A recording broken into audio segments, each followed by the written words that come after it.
As the crews inside the Quest airlock continue to run through these procedures before they step outside to begin the spacewalk today, outside the International Space Station, sitting in a surface-to-surface contact with pressurized mating adapter 3, is the new docking port, the International Docking Adapter 3, that arrived in the trunk of Dragon on July 27th.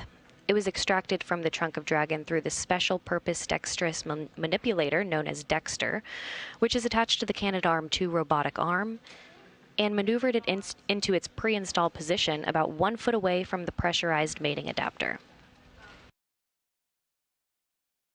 And about an hour ago, the robotics officers here in Mission Control Houston pushed the IDA in for it to make that surface-to-surface contact with PMA-3, where it currently sits.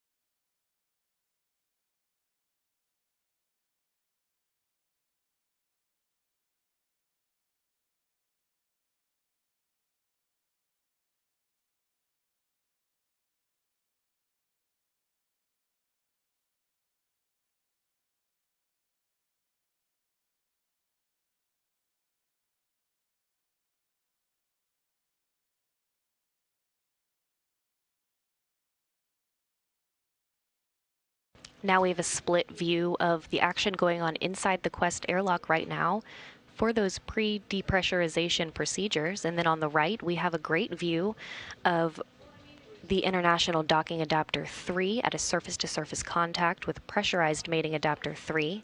And you can see on the left side of your screen, Dexter, which is the one who moved the International Docking Adapter in for that surface-to-surface contact earlier this morning.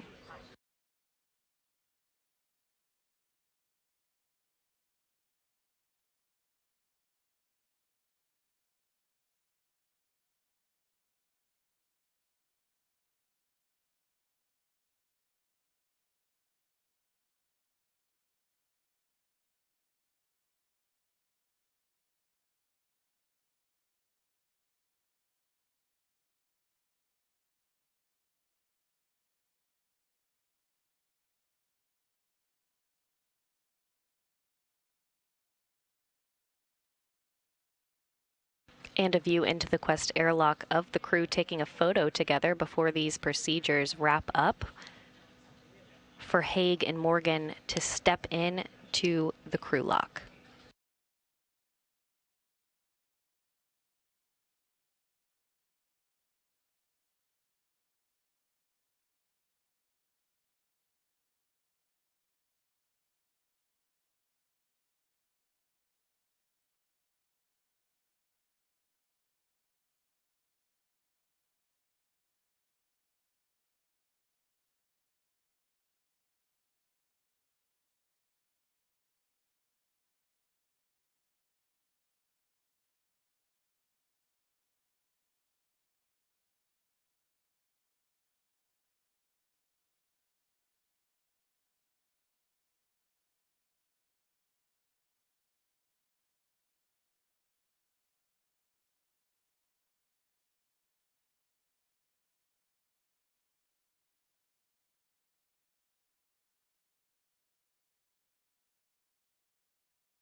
And Nick Hague in the center of your screen, ready for Christina Cook and Luca Parmitano to start the work to fix the simplified aid for EVA rescue, or SAFER by the acronym, on the back of his suit. Again, those jetpacks would be used in the highly unlikely event that the spacewalkers would become untethered during the spacewalk. Those jetpacks would give the crew the ability to then propel themselves back to the International Space Station.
And everything continues to move along smoothly this morning, a little bit ahead of the timeline, actually. The two crew members, NASA astronaut Christina Cook, assisted by Luca Parmitano of the European Space Agency, have started the work, as you can see, to fix the crew's safer backpacks to their extravehicular mobility units, or EMUs, as the spacesuits are called.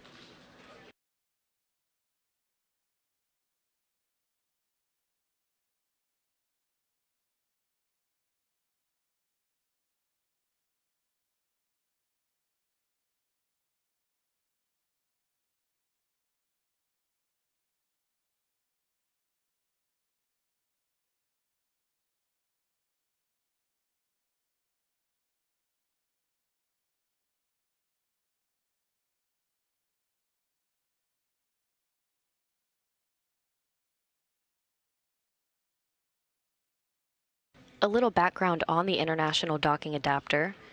It's used to convert the pressurized mating adapter from this shuttle-era docking system to a standardized docking system that allows automated docking for future commercial crew vehicles to the U.S. segment of the International Space Station. Future visiting vehicles will be outfitted with a NASA docking system, which will dock to one of the IDA locations. International Docking Adapter 2 was installed to the Pressurized Mating Adapter 2, or PMA2, almost 3 years ago to the day, on August 19, 2016, by Expedition 48 crew members Jeff Williams and Kate Rubins.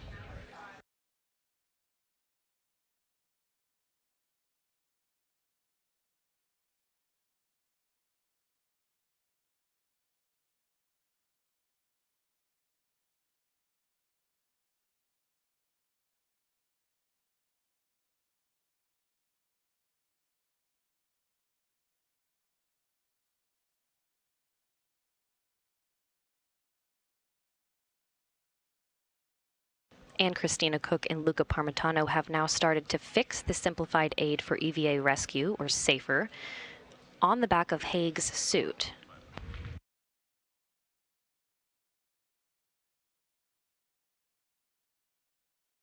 Again, these jetpacks would give the crew the ability to propel themselves back to the International Space Station in the highly unlikely event that the spacewalkers would become untethered during their spacewalk.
The procedures the crew will be running through today may seem a little bit familiar to NASA astronaut Christina Koch, who actually served as one of the Capcom communicators during the spacewalk to install the International Docking Adapter 2 back in August 2016 by Expedition 48 crew members Jeff Williams and Kate Rubins.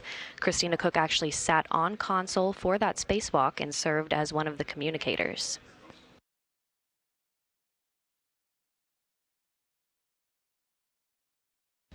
We're getting a view now, and you can see where IDA 3 will be installed today and where IDA 2 already lives. Again, the International Docking Adapter 2 was installed to the Pressurized Mating Adapter 2, or PMA 2, almost 3 years ago in August of 2016. IDA 3 being installed today will provide a second docking port to the International Space Station to accommodate the future arrivals of commercial crew vehicles.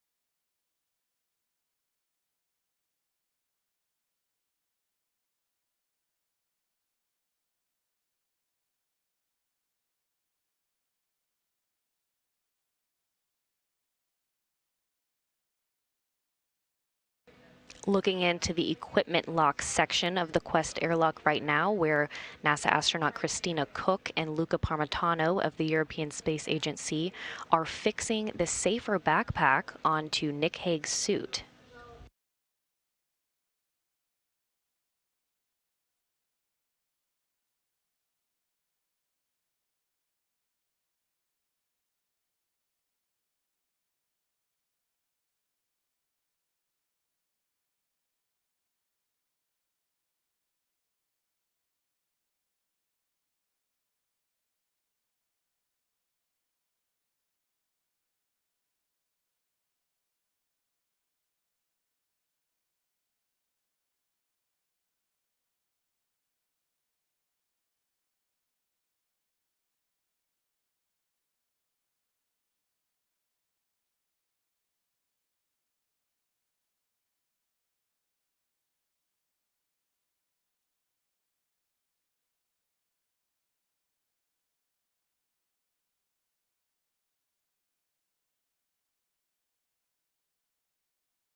Airlock on 1 for COM and VOX.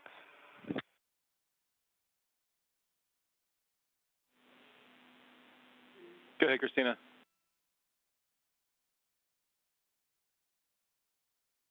We are having one of the crew members seems to be breaking Vox continuously.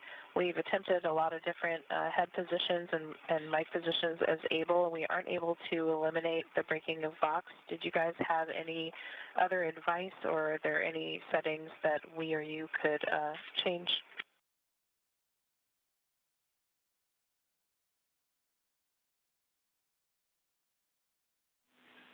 So, Christina, which of the two suits is it, and do you guys think it's going to be an impact to a successful EVA?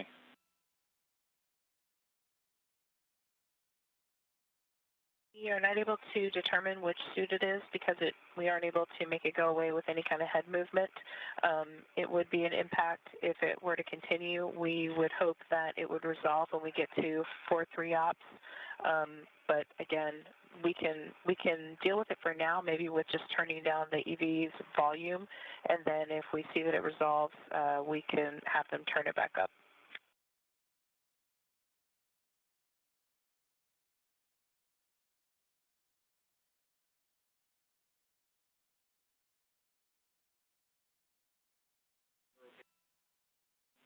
Christina, we're okay with the volume for right now, and then can you guys just verify for us that the comm caps aren't loose and the mic boom position looks good?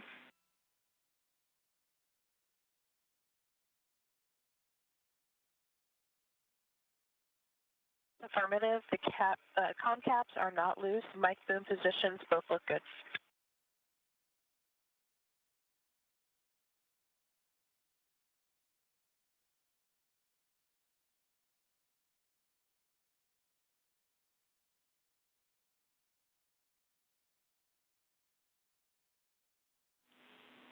And Christina, just trying to make sure we're all on the same page, do you guys think that it's going to be an impact to the EVA as in we can't communicate successfully, or is it just going to be an annoyance we have to deal with?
Moments ago, you heard communications between NASA astronaut Christina Cook, who you see on the left side of your view right now.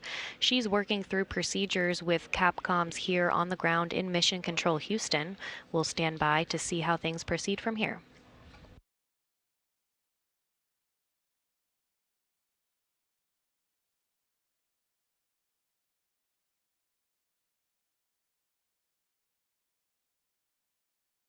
This is Christina back with you on one with an update on our comm situation. We do think we've isolated the breaking of Vox constantly to EV2 suit. We were able to find a head position that causes it to stop breaking Vox. If this situation were to continue after we depress, we do think it would be an impact to the EVA in terms of convenience, but that we could continue. They were able to find a volume setting that was comfortable during the breaking of the Vox, but that also allowed them to hear each other and me.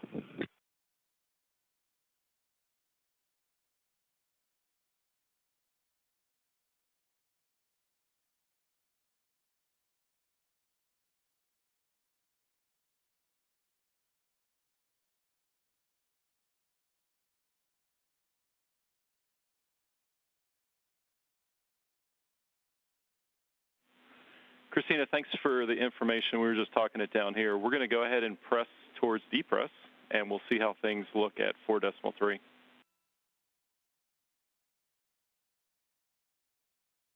Copy and concur.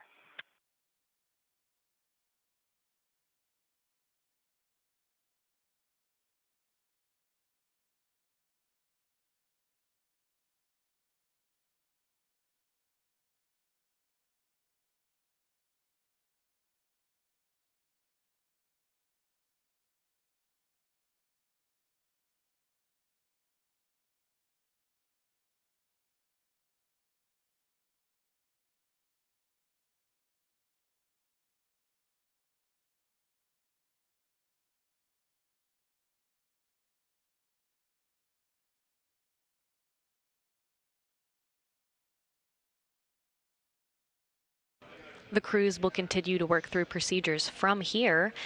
Looks like Nick Hague's safer backpack is almost finished being installed, and next will be Andrew Morgan's.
Back here in Mission Control Houston, the flight control teams are under the direction of lead flight director Scott Stover as the crews continue preparations before moving through the hatchway into the crew lock section of the dual compartment Quest airlock.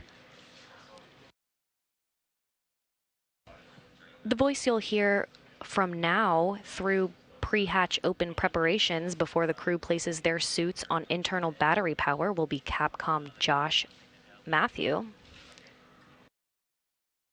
He's in the middle of your screen right now in the white shirt. And the ground intravehicular communicator, or ground IV today, is veteran astronaut Mike Barrett. You'll hear his voice once the crew makes their way outside the Quest airlock, and he'll continue to work through the timeline procedures with Hague and Morgan for the duration of the 218th spacewalk in support of International Space Station assembly and maintenance.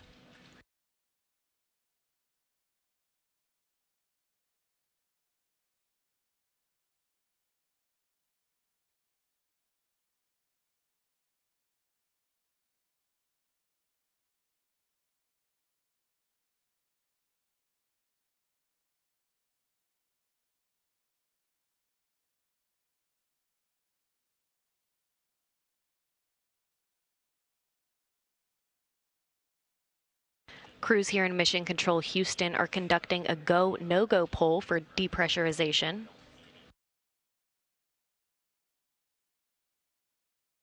The countdown clock here in Mission Control has a go for depress about 6.5 minutes from now.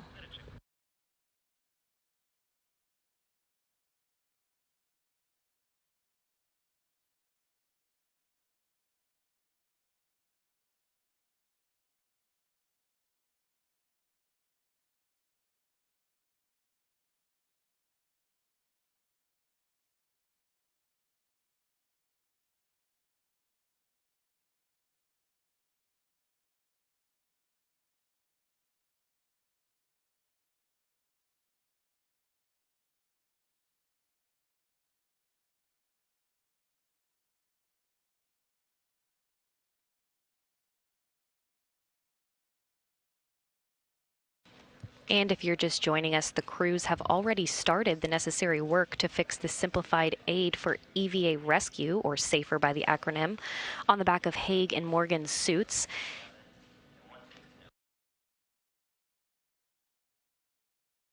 Hague's has already been fixed to his suit, and now Morgan will begin going through the procedures with Christina Cook to get that simplified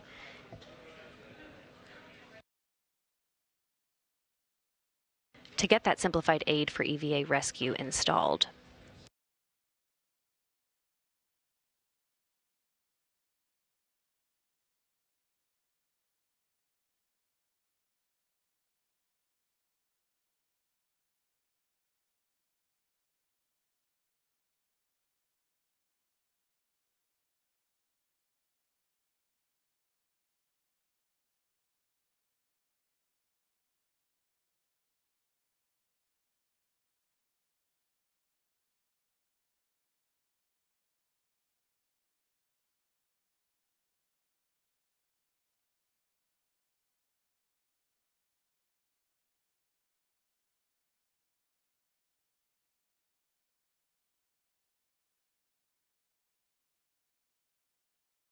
Again, teams here in Mission Control Houston are conducting a final go, no-go poll with all of the flight controllers for a go for depressurization about 4 minutes from now.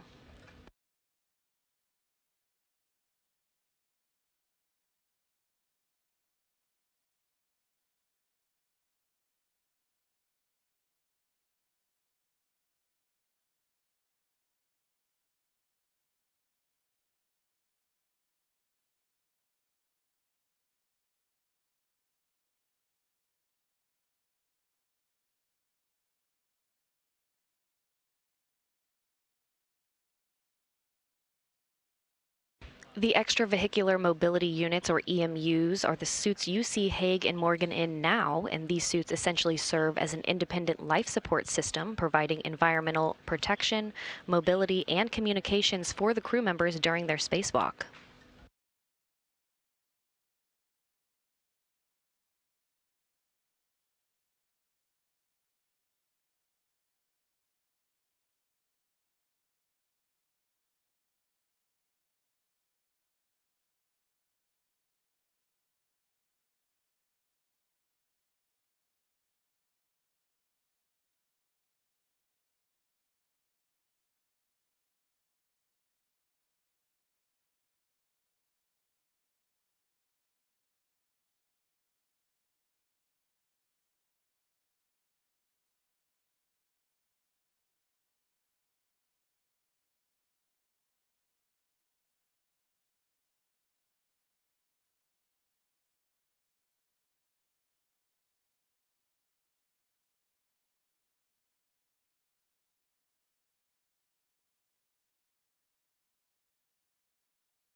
The spacewalk today marks the 218th spacewalk in support of International Space Station assembly and maintenance, and the 5th from the station this year, including 4 U.S. spacewalks and 1 Russian.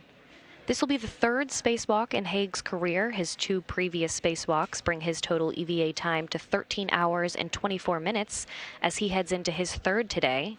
And this will be a career first spacewalk for Drew Morgan after arriving at the station on Saturday, July 20th.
Ground teams here in Mission Control Houston confirming that they are a go for depressurization. So once Morgan moves through the hatchway into the crew lock section of the Quest airlock, they will be able to start that depressurization.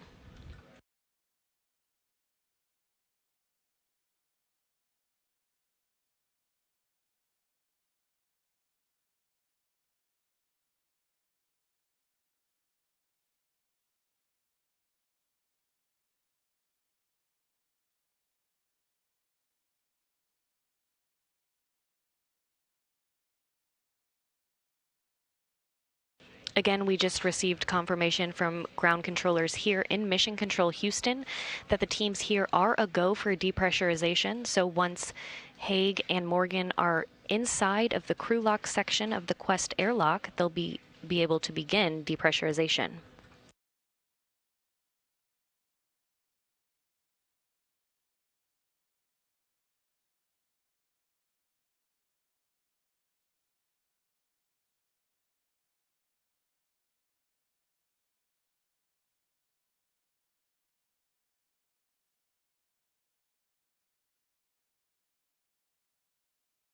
There will be a period of depressurization of the crew lock from its current 14.7 pounds per square inch all the way down to vacuum.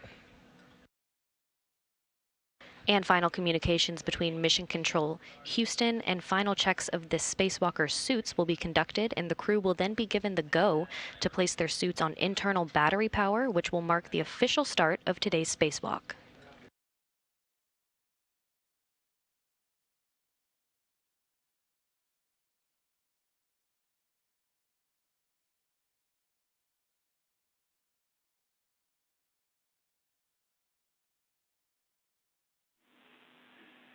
Christina Cook now helping move Hague and Morgan through the hatchway into the crew lock section of the Quest airlock, where depressurization will begin.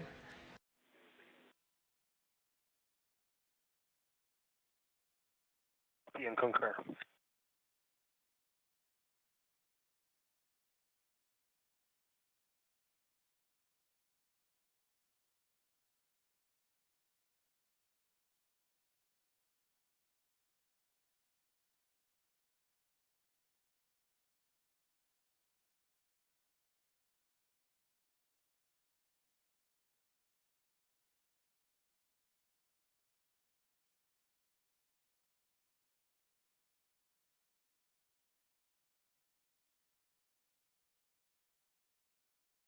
The sequence of events now calls for NASA astronaut Christina Cook to close the hatch, which will isolate Hague and Morgan in the crew lock section. Again, once the crew gets the go, the crew has already gotten the go from teams here in Mission Control Houston, but there will be a period of depressurization once that hatch is closed, where the crew lock will go from its current 14.7 pounds per square inch all the way down to vacuum.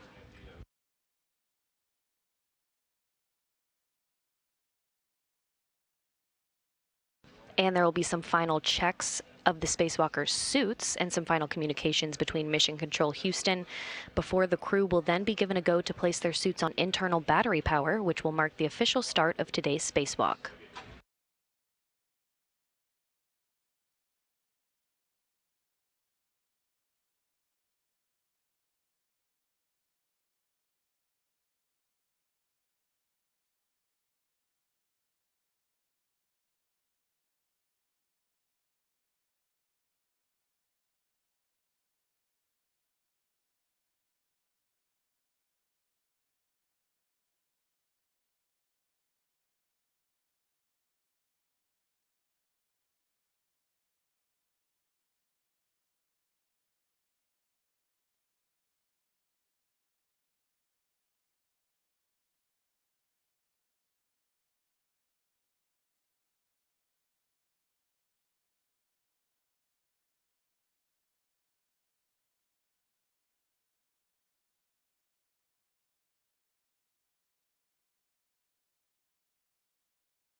And Christina Cook is now in the process of closing the hatch between the equipment lock and the crew lock.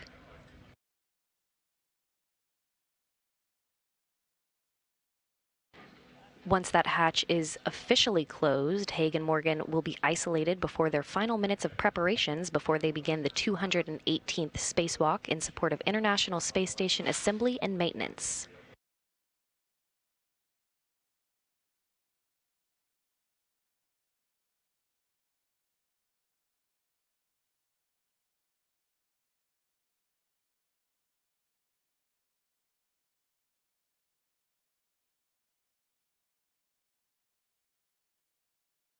And the hatch has been confirmed closed.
Station meter on 1, step 70 and 71 are complete.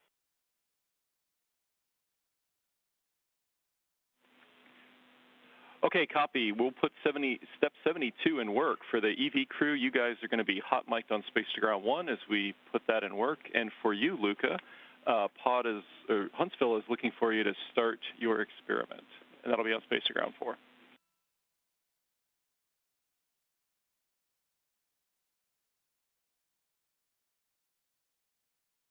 Copy all, Josh.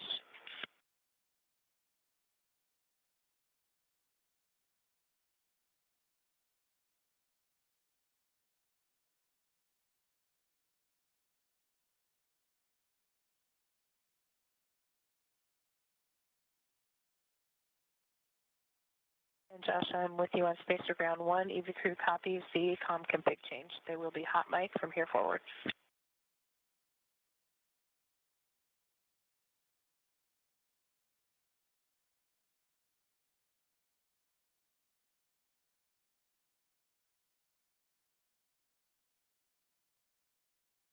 An airlock on 1. Do I understand you all are putting step 72 in work?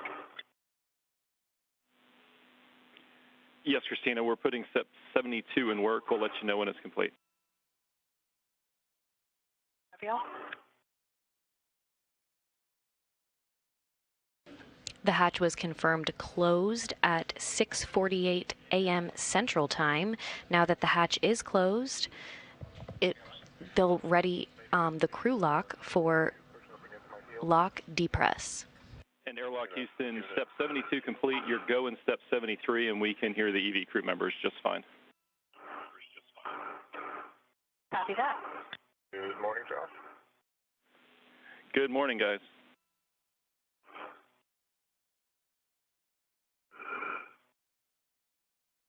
And Drew, for you on the UIA, check that the depress pump power switch is off, OFF.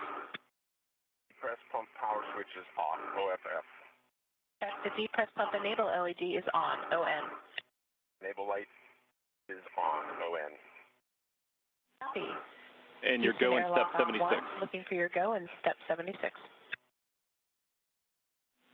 You guys are going 76. See that. Moving over to the crew lock, depress, repress cue card. And crew lock depress. Drew, action, switch the depress pump power to on, ON.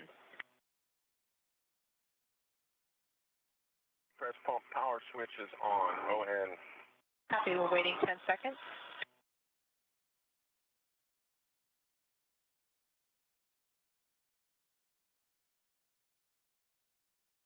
Drew, you can take the depress pump man ISO valve open. Expect alert tone. Press pump man ISO valve open. Copy.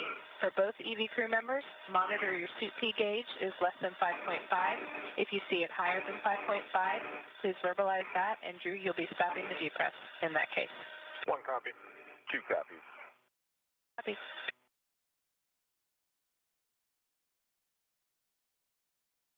And Drew will take reports of PSIs on the half PSI. Copy. That's airlock pressure passing 13.5. And the depressurization of the crew lock section of Quest is officially underway. 13.0. Copy, 13.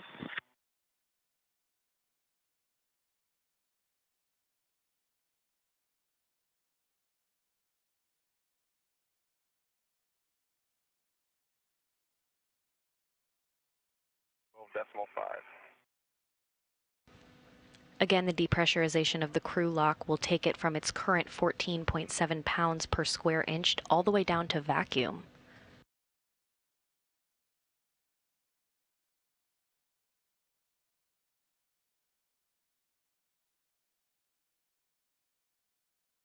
.0. Copy, 12.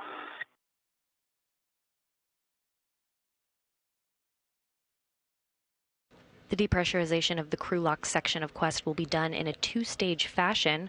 First, they'll take the crew lock down to 5 pounds per square inch of pressure. They'll pause to do a system check, then they'll resume depressurization all the way down to 0.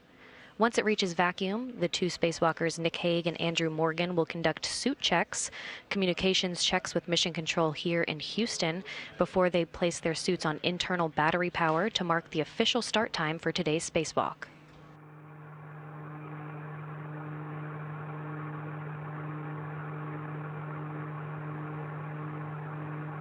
Now down from 14.7 pounds to 11, and that's pounds per square inch of pressure.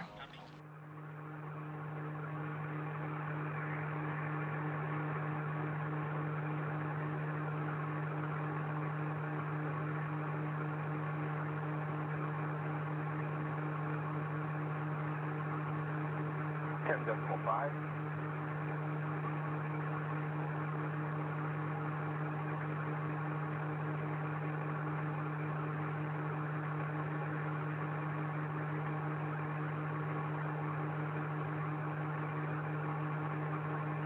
And they have reached the suit check at 5 pounds per square inch.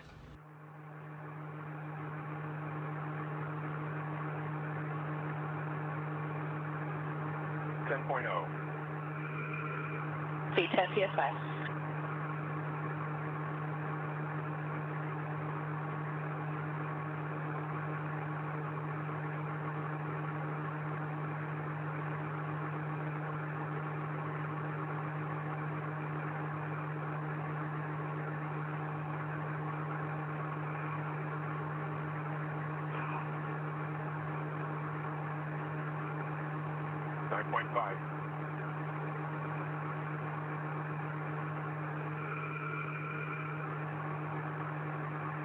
And just more, remember to drink a little bit out of your drink bag so it doesn't sit at you.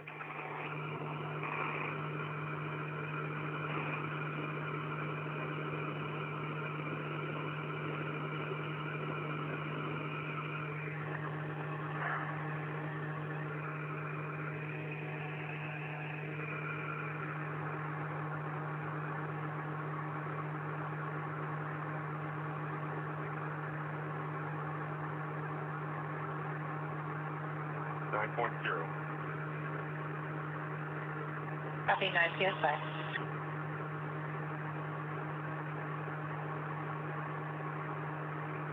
The crew lock is now down to 9 psi, which is pounds per square inch.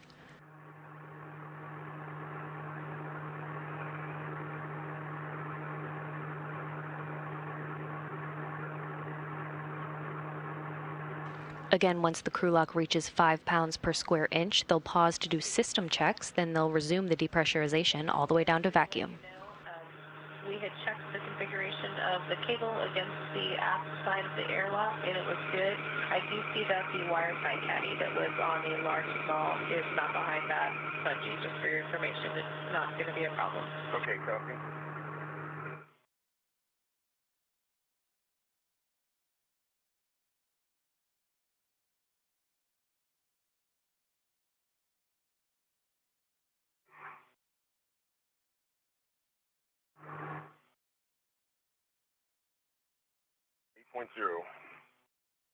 Happy 8 psi. And for both EV crew, FYI, when the crew lock gets to 6.0 psi, you can expect an alert tone. One copy. Two copies.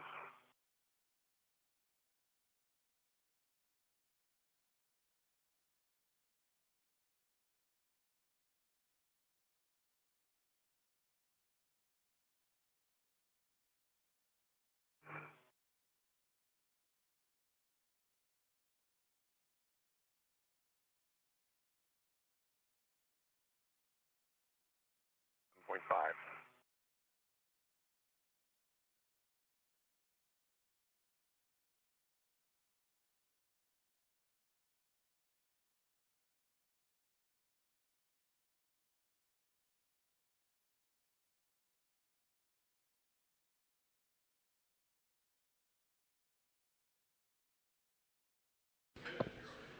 Getting a view now of the International Docking Adapter 3 at its surface-to-surface contact with Pressurized Mating Adapter 3, as Andrew Morgan and Nick Hague are in the crew lock section of the Quest airlock, as it is going through depressurization right now.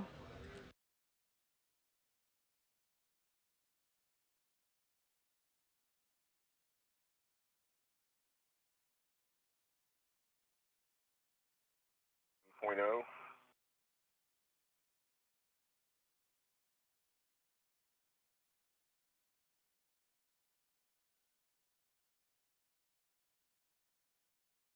B7.0 psi.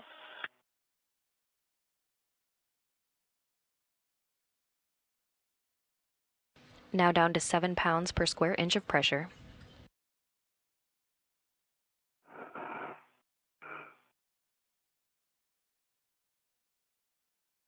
6.5.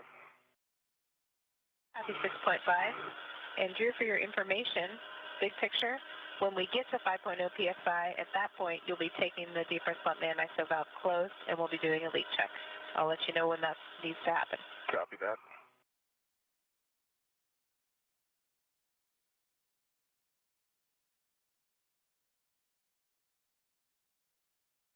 Christina Cook informing the crew they'll stop at 5 pounds per square inch to do some leak checks on the suits.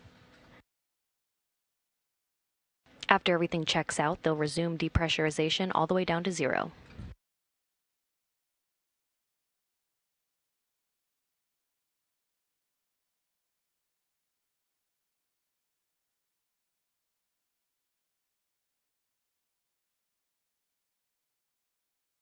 Now below 6 pounds per square inch. Point oh. Copy.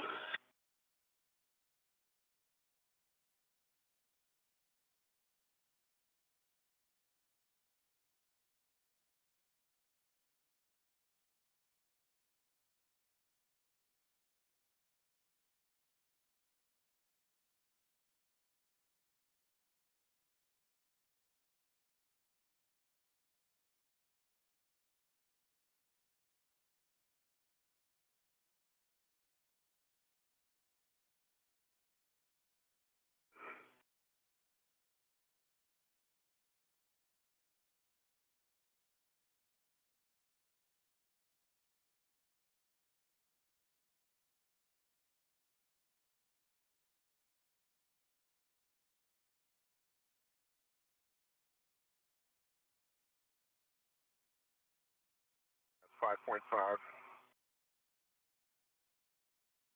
Be 5.5.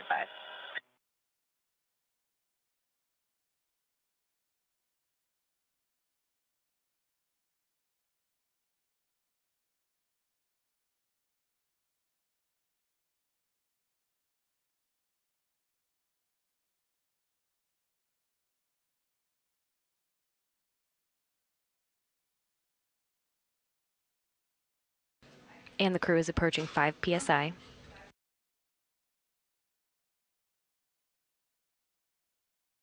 We're showing 5.0 psi at this time. Action, depress pump by an ISO valve, closed. EV, expect alert tone. Depress pump man ISO valve closed. Copy. For both of you, switch your status until you see leak check question mark displayed, and then give it a long yes and follow displayed instructions. 1 copy. 2 copies.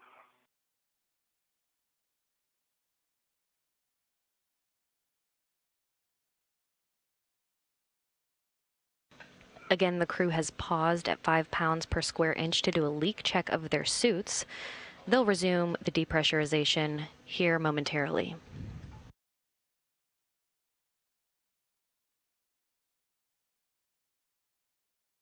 If you all could report your times remaining on your DCM. Copy. 1, 25 seconds. Copy. 2, 25 seconds. Copy.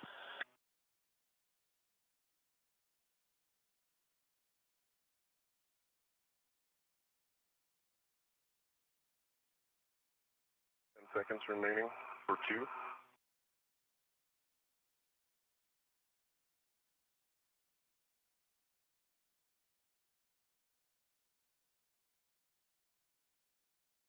EV2 leak check complete. Copy. Setting to EVA. Copy, you're going to EVA.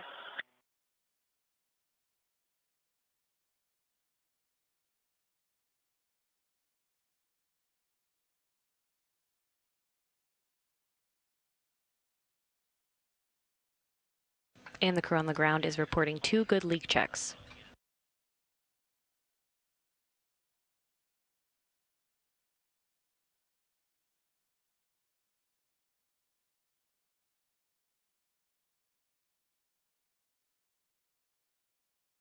We're in a short handover period between satellites right now, but should be regaining communications here shortly.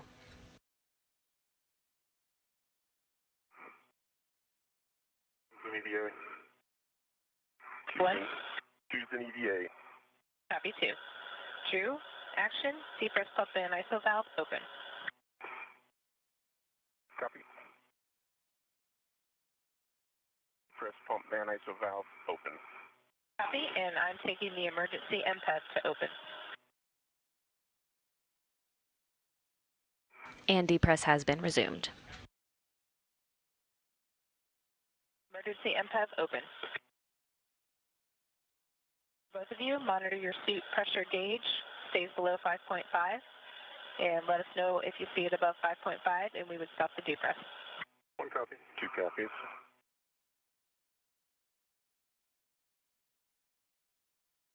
And we will continue in this configuration until we are at 2 psi.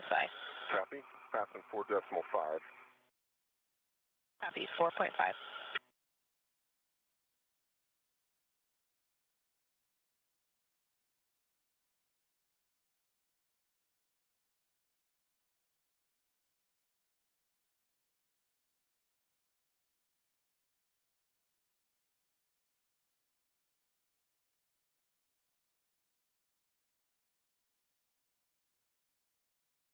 Point 0.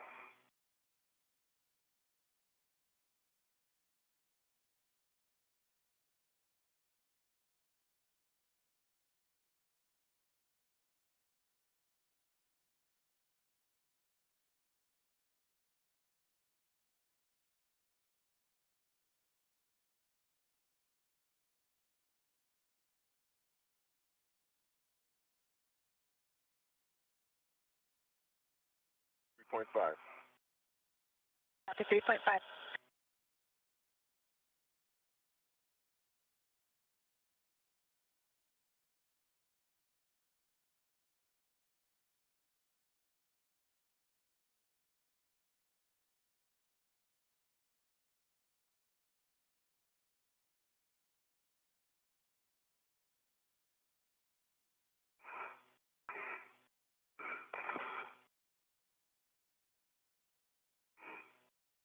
trying to move to? Nowhere, just switching hands. Okay. You can get by without hanging on to anything.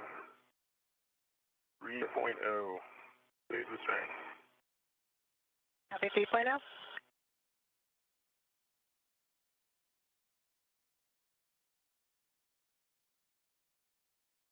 The crew lock is now down to less than 3 pounds per square inch of pressure.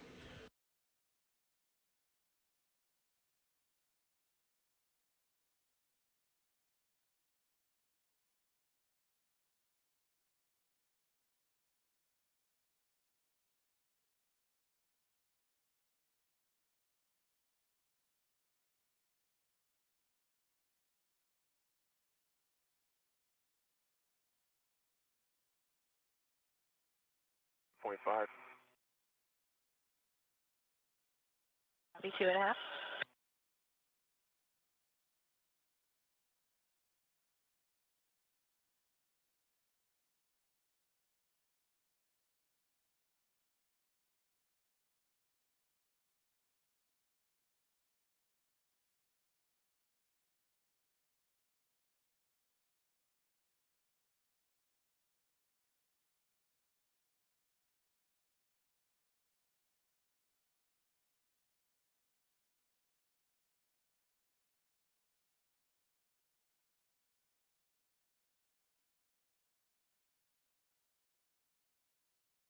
Point 1. Copy 2.1.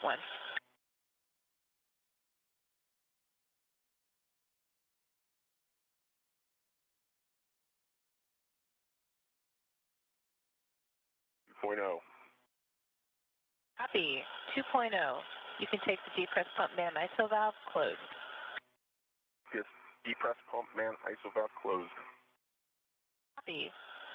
Action switch depress pump power to off. OFF. Depress pump power off. OFF. Copy. At this point, we will have you all report your initial tether configuration for egress, and Houston is listening.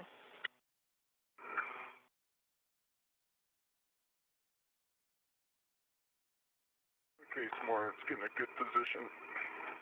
For us, this is going to take a while for us to depress all the way down.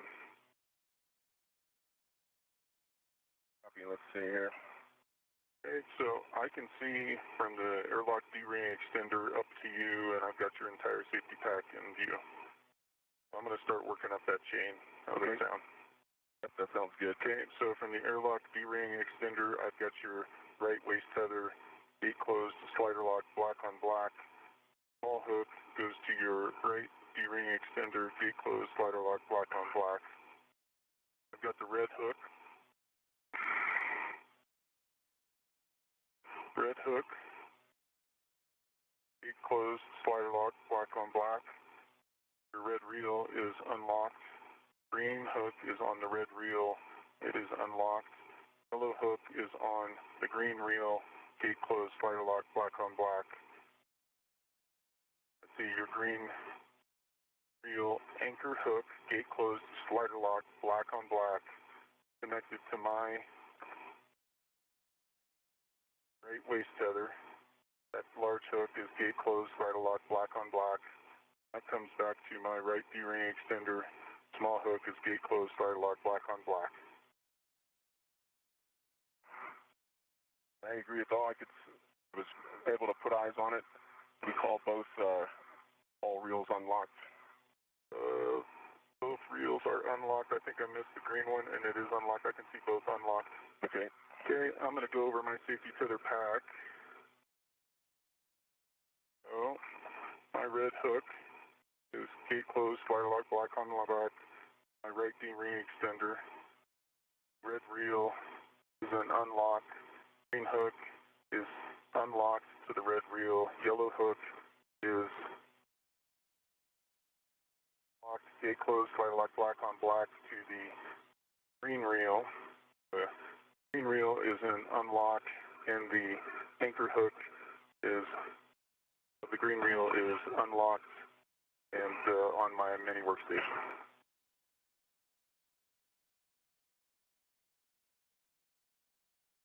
Show us in a good config. I agree. And we copied all.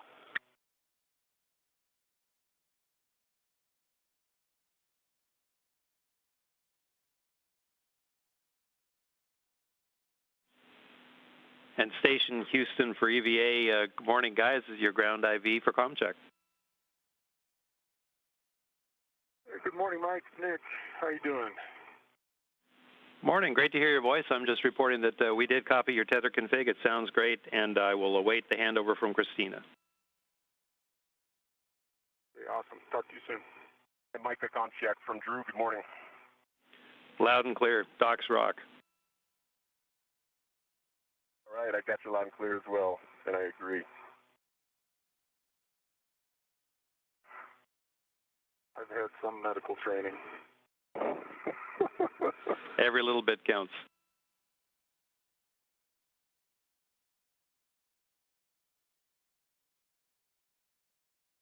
And you just heard from the ground IV, or ground intervehicular communicator, which was Mike Barrett. You'll hear his voice from here on out, and he'll be running through procedures with Hague and Morgan for the duration of this spacewalk today.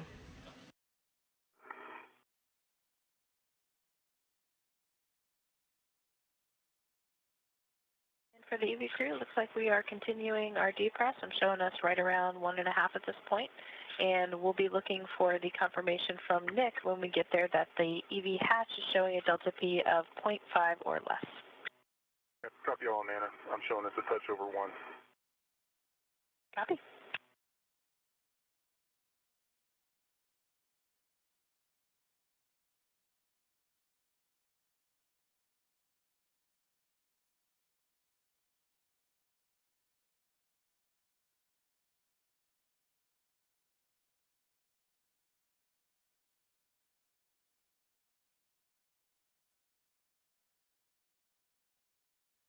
And it looks like you guys will be heading out in a daylight pass. All right, copy that.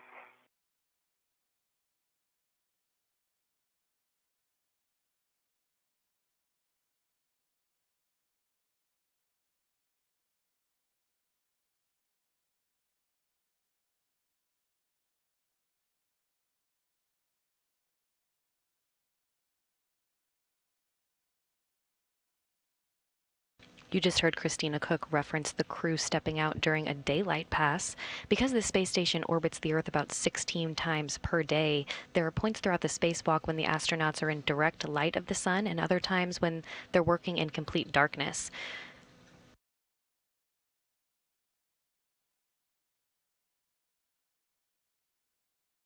The cooling and thermal units inside their suits help regulate their temperatures as environment fluctuates from one extreme to the other. 1.0. The 1 on the gauge. Be both, and we're showing the same out here.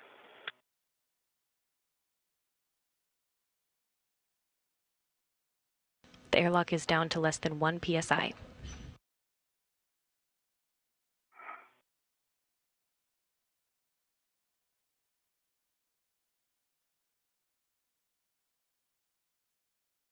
More so you know position-wise. I think your feet are going to be okay where they're at.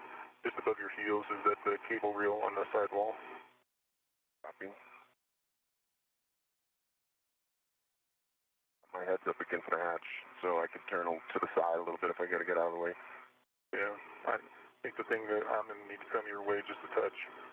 Say again? I'm going to need to come your way just a touch to get the hatch open. Toward me? Yeah, maybe. Okay. Maybe a foot or so, so we may have to stand that bag up on end so I get clearance.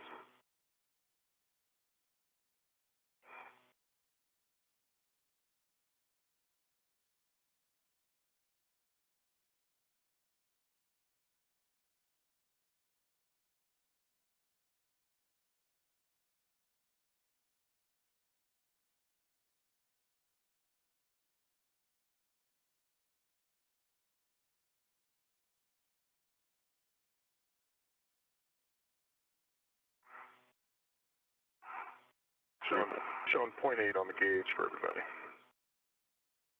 Copy 0.8. I think if I keep my feet low, That's plenty of room. I can do it from there. Okay, I have a hand on it. Okay. A few more minutes, so don't strain yourself. Know where we need to get when we want to open it.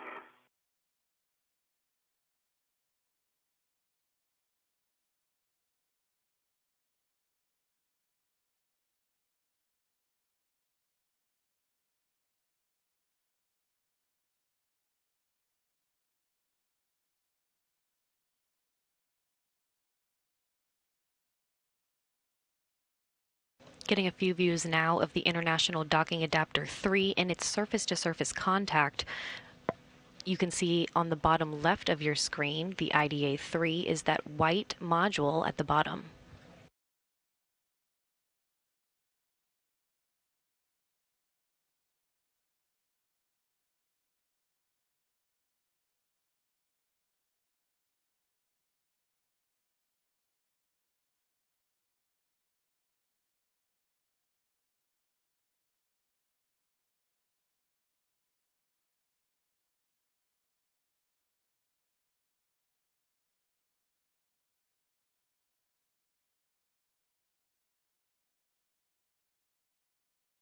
Another view outside the International Space Station now, with a view of the International Docking Adapter 3 that is seated against the pressurized Mating Adapter 3, a former docking port for space shuttles during the shuttle era. The IDA is still in the grasp of the Special Purpose Dexterous Manipulator, or Dexter, which is an extension to the Canadarm2 robotic arm. The IDA having been extracted from the trunk of Dragon 2 days ago and maneuvered into its pre-installed position where you see it now.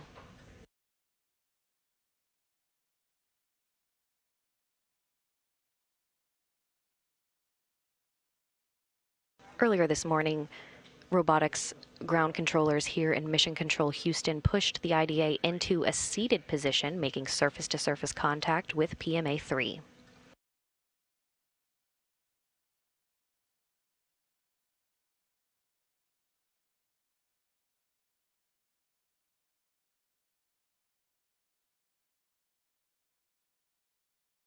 About 0.6 on the gauge. Copy.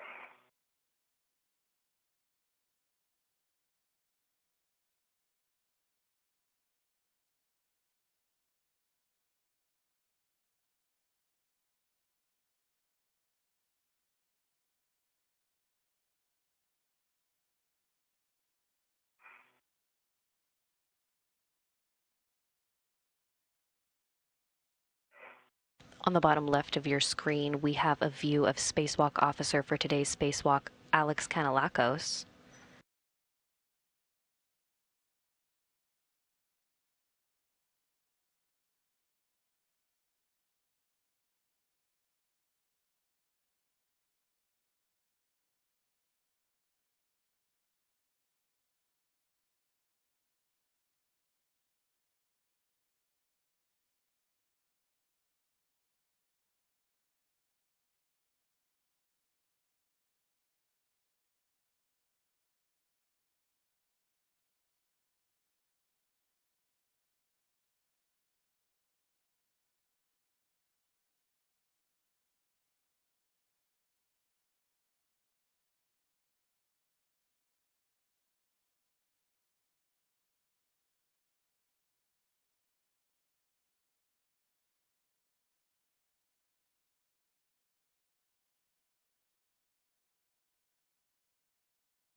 Once Hague and Morgan make their way to the pressurized Mating Adapter 3 at the bottom of your screen now to begin the installation of the International Docking Adapter 3 to PMA-3, they will begin attaching cables between IDA-3 and PMA-3, which will provide power and data connections.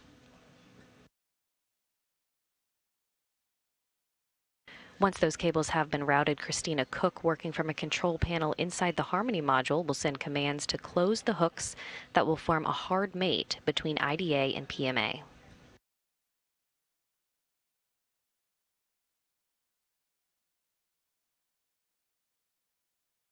Once the first gang of hooks are closed, the crew will then begin routing additional cables, which will activate the zenith portion of IDA, making IDA 3 accessible to future visiting vehicles.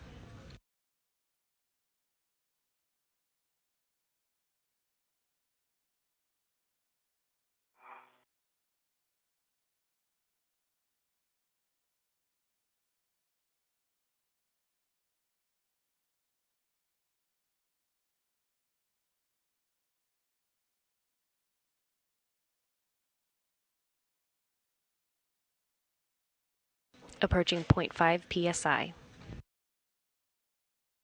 Touch under 0.6. Almost there. Copy.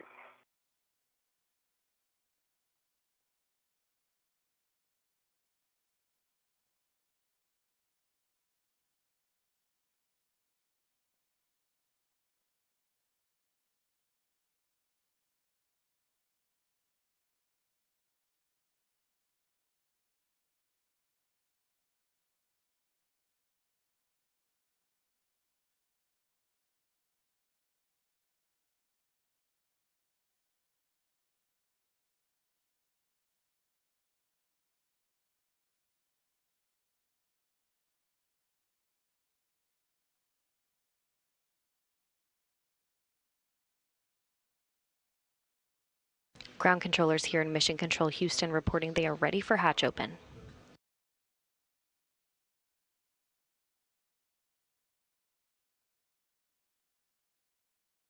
Nick, we are showing out here that we are within the range of 0.5. If you concur from the gauge on the hatch, you have a go to open and stow the EV hatch. Okay, copy. Not the most precise gauge. Looks like 0.5. Copy.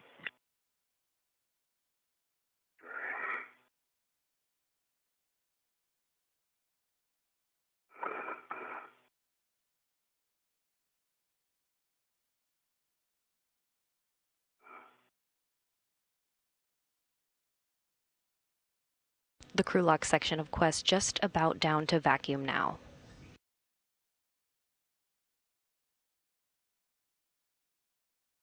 And as you can see in the middle of your screen, the thermal cover has been opened.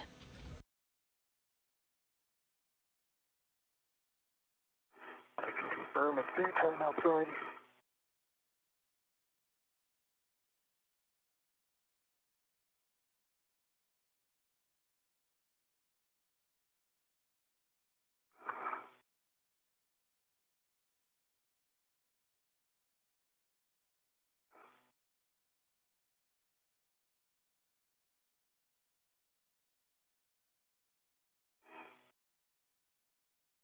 I think we're safer to safer.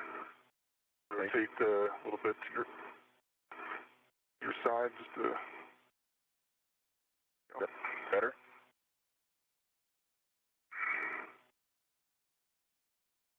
If you can try to put your safer to the wall. The wall, right? Yeah.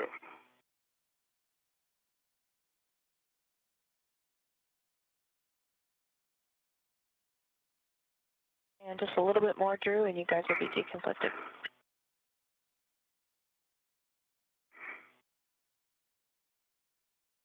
Two more inches.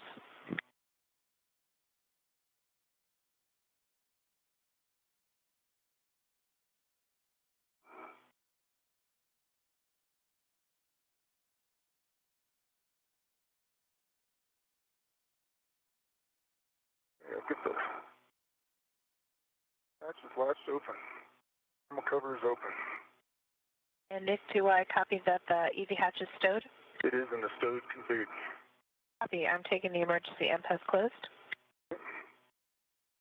Emergency MPEV is closed. And with that, gentlemen, I will hand you over to Mike. Have a great time outside. Thanks, Nana. Appreciate all your work this morning getting us out the hatch. That's same DeLuca. Awesome job. It was our privilege. We'll see you guys in a few hours. And Station Houston for EVA, again, thanks Nana and Luca for getting the boys ready to go out. And if you guys are ready, we'll start down the post-depress checklist, starting with EV1. Stagger the switch throws 3, please. Take power to bat and expect a warning tone.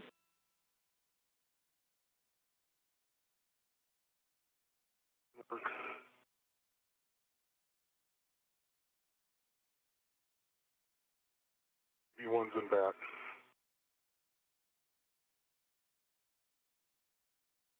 He's in back. Copy for EV1 and 2, and check your display switches are functional.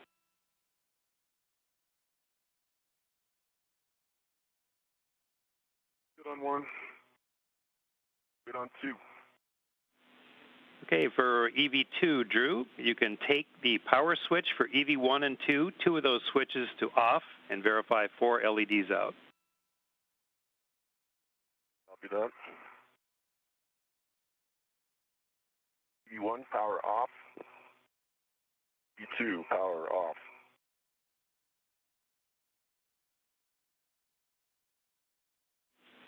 All right, if you can verify 4 LEDs are out on the UIA. All 4 LEDs are out. Very good. And for both of you, you can disconnect your SCUs from the DCMs, install the DCM cover, and stow the SCUs in their pouches. Copies. And work.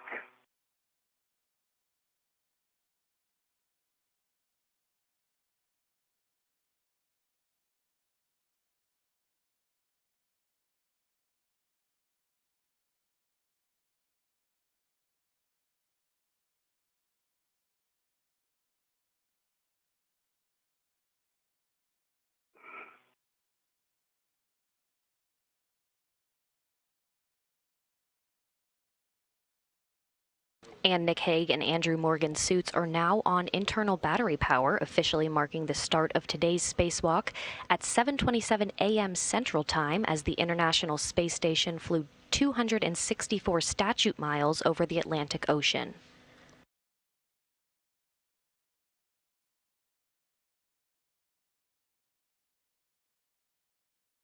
Spacecraft communicator Mike Barrett going through the final steps with Hague and Morgan before they make their way outside the Quest airlock. Hague will be the first out, followed a few minutes later by Morgan.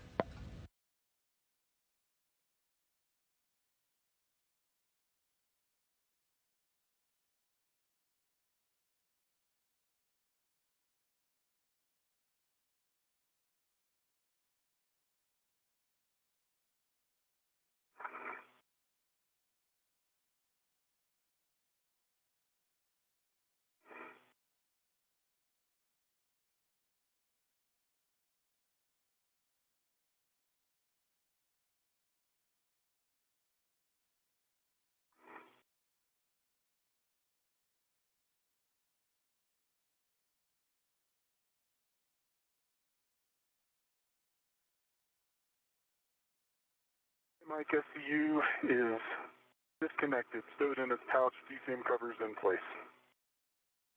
Okay, we copy that for EV1. SCU is also, and for EV2, my SCU is also removed, installed in the cover, and the DCM cover is in place. Okay, we copy for both. For Drew, if you could verify the depress pump manual ISO valve is closed. Press pump man ISO valve is closed. Okay, we copy for EV1 and 2. Take your temp control valve to max hot.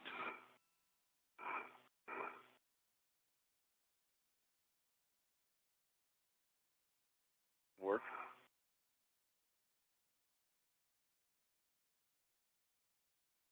One's in max hot, two's in max hot.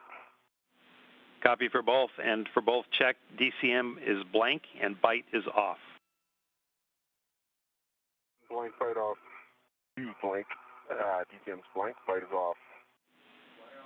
Okay, copy for that, and for both 1 and 2, switch water to on.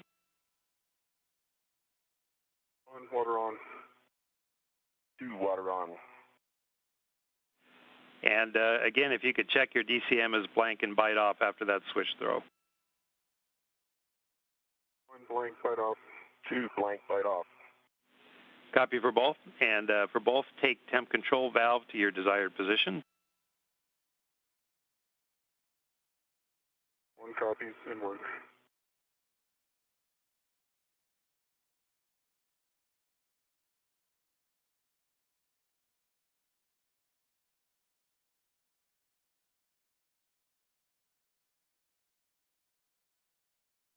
I'm going to set right around 4.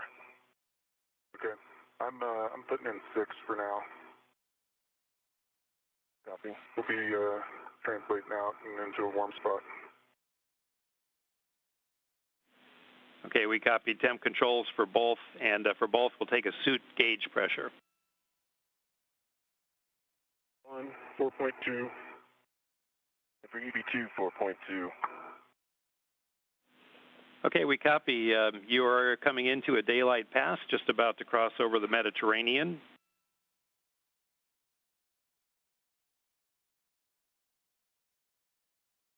Copy. Copy. EV2 visors down. Okay, with all that, then you guys are go for egress. We see the hatch and thermal cover are open, and for Nick, you go to attach EV1 safety tether, yours to the aft airlock tether point. Inward.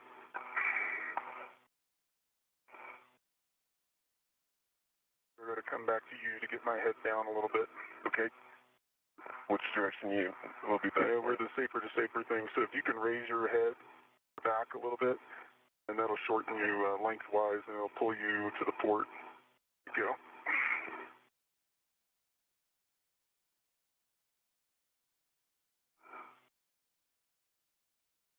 Better?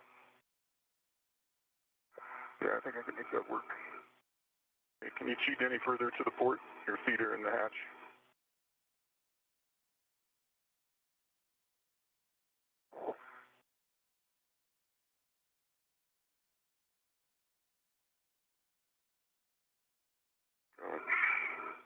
It'll work.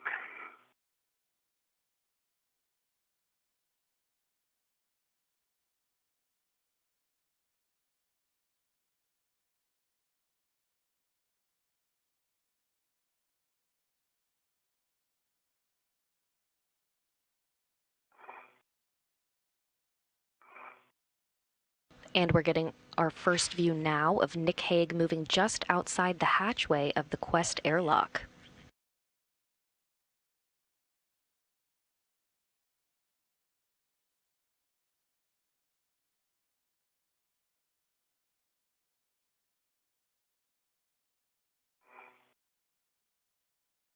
And Mike, I have my anchor tether.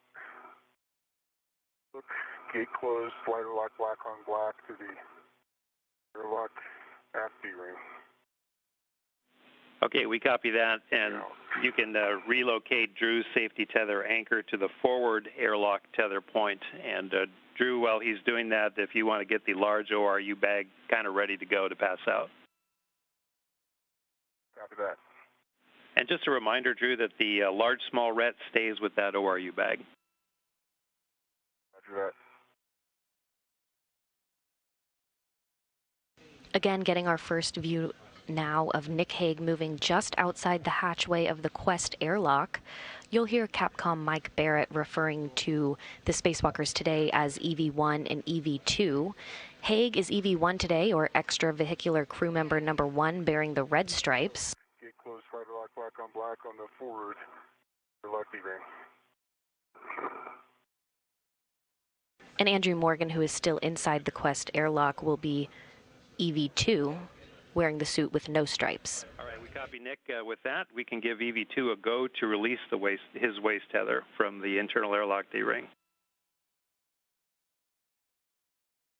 Copy that, Mike.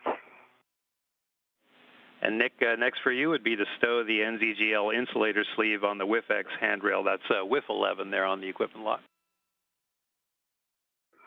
Good work, Mike.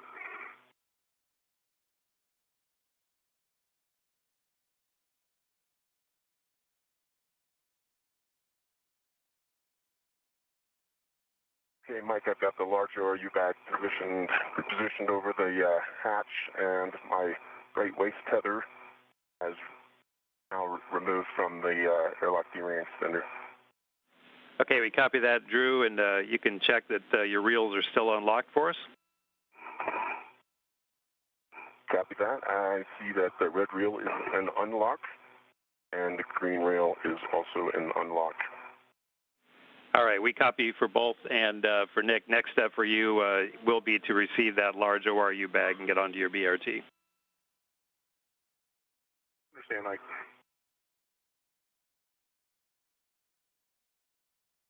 My light cover is stowed on the quick extender and with 11. We copy. Well done.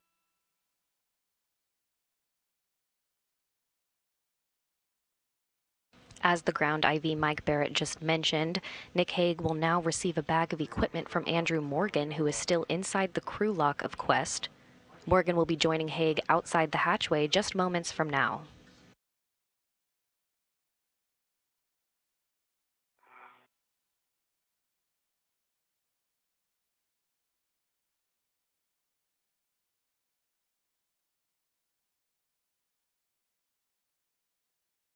Yeah, see, putting down a local. My BRT out.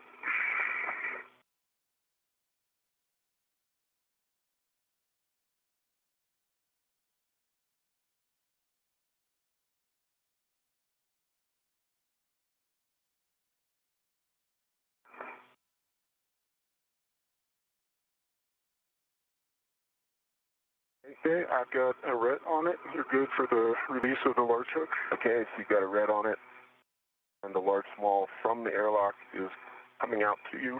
Here it is. Okay. Okay.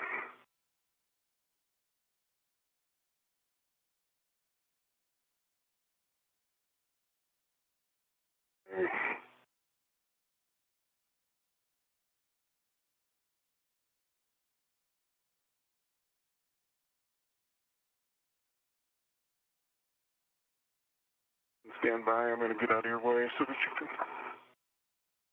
get out here. Copy.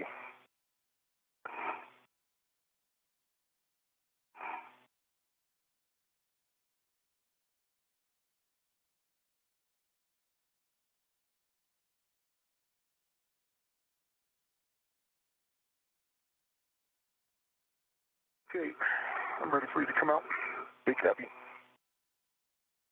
Nick has received the bag from Andrew Morgan and is ready for him to go ahead and step outside the airlock now.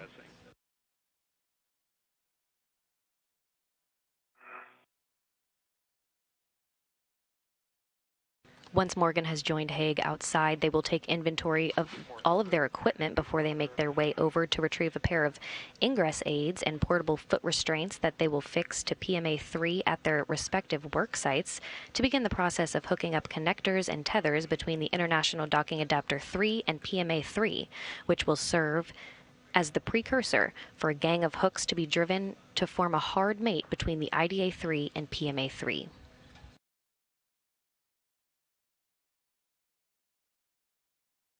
Your safety tether out of the way of the thermal cover, and that closed up. Okay, got my local down. My cover is closed, Mike.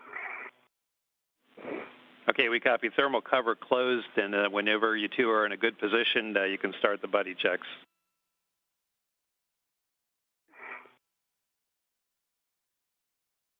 Okay. All right, I'm going to start with you. Close to me.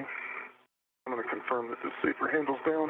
Okay, and I can see, I already had a look at yours as well. Okay. Your handle closed was a little bit up. It's now in a good position. Bring your left hip toward me because yours is up. There. Maybe we want it to be in down position. Yeah. And it is now completely down. Okay. All right, so I'll let you start from the top on me. Sounds good. Hey, I see WVS is on, good green light. Your helmet lights are off at this time. We've got 1, 2, and for a third, I see 3 tabs up. 2 good safer handles. Safety tether, and a good config back to here. Your half. Half is dry. Okay. Nick Hague on the left as EV1 and Andrew Morgan on the right as EV2 as they are checking each other's tethers before they make the move over to their work site on PMA 3. And see safer handles are down. Yeah, let's put one more hand on that left safer handle again, because the ORU bag, I think, is what's bumping it. Okay, and I can reposition that so it's a little bit further up and away. Yeah, I think that'll be better. Okay. Bring it back over because it made one small tap on it. Okay. Here you go. Прямо без замечаний. Okay. That safer handle's down, and then your tabs, I can see all three tabs are up. So over to you for a hat and gloves. Okay, I've got a good hat. It's dry. Gloves. That's what I saw inside when I checked them. Good baseline. Like I show us, buddy checks complete. Let me just have a look at your tether too there. I see them both are locked and you have nice everything looks good and deconflicted. Okay. Okay, we copy good buddy checks and good glove and hap checks. And we'll have you guys just take a break now. We're going to read the cautions to you. I'll remind you of certain things as you get a bit closer to the work site, but just some things to avoid contact with. First, the PMA3 and IDA reflectors, the Z93 paint on the zenith side of the peripheral docking target, the PMA3 CBM pedals, the grapple fixture target pin and grapple shaft, the exposed bolts of the PMA umbilical launch restraint, the lab UHF and ETVCG and the Node 2 WETA, and forward external wireless cameras. You can translate on the base of the EWC boom in the lower half of the handrails if you need to. In general, I'll remind you this as well, avoid imparting any loads into the zenith direction into the IDA until the hooks are engaged. And about 10 seconds to handover. Copy. Can we copy everything up to this point? And EV1, copy as well, Mike. EV1, if we get you your go to translate to ESP2. In work.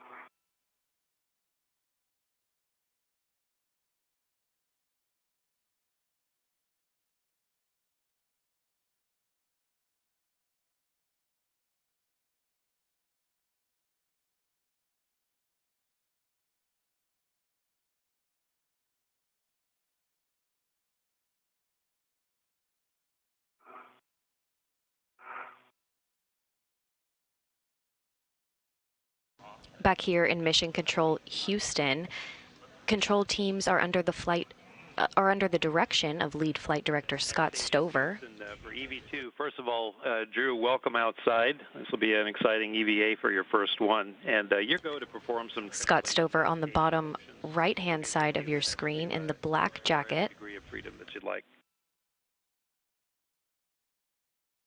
Copy that, Mike. And the ground IV or intravehicular communicator, who you'll hear back and forth between communications with the crew outside the station, is Mike Barrett. Again, you'll hear his voice as crews go through procedures today during the 218th spacewalk in support of International Space Station assembly and maintenance.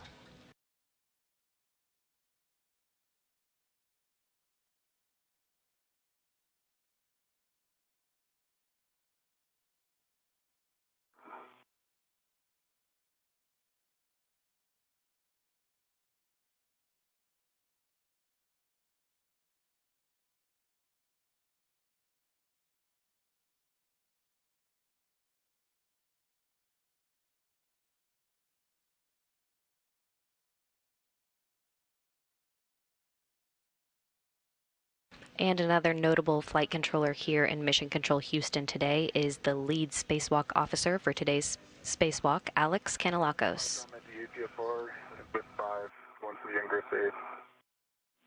Okay, great, and we do have a good view of you.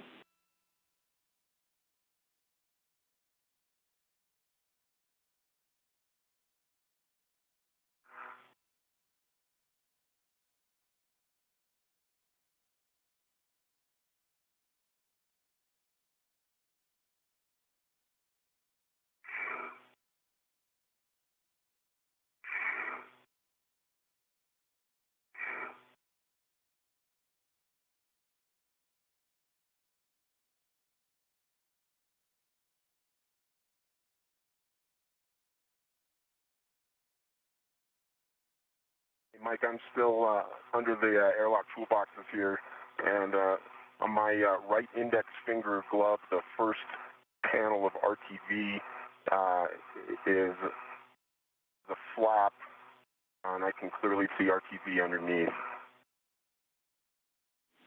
Okay. It's, that's the panel not at the pad of the finger, but the second panel in from the tip on the right index. And we're getting our first view now from a helmet camera, that of EV1 Nick Hague.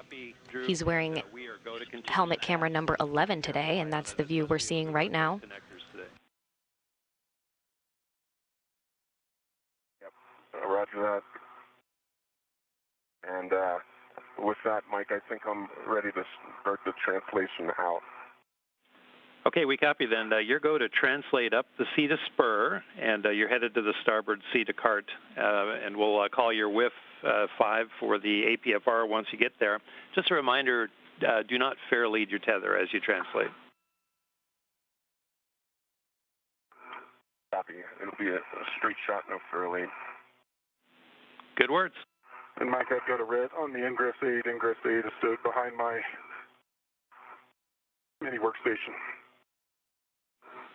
Okay, we copy that. Great work, Nick. And you go to translate to the PMA3 to install that ingress aid. You'll go along the lab starboard side gap spanners, and you'll be looking for the Node 2 circumferential handrail for dropping your fair lead.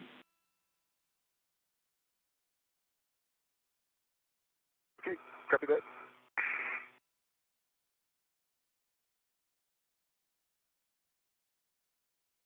Another view from helmet camera number 11, which you can see faint at the bottom right side of your screen. Again, helmet camera number 11 is that of EV1 Nick Hague, bearing the red stripes today. Check at our buddy check. It was intact. So it was somewhere there, just right there while I was on the handrail. Okay, we copy that. With your description, I think we're still good to continue, but again, we'll keep a close eye on. Yep, roger.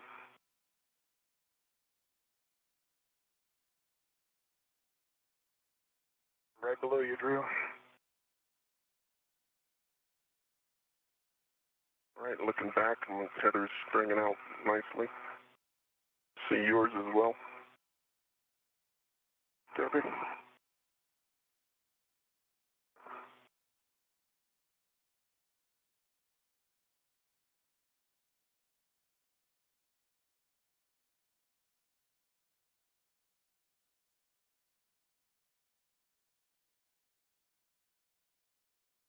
Top of the sea to spur.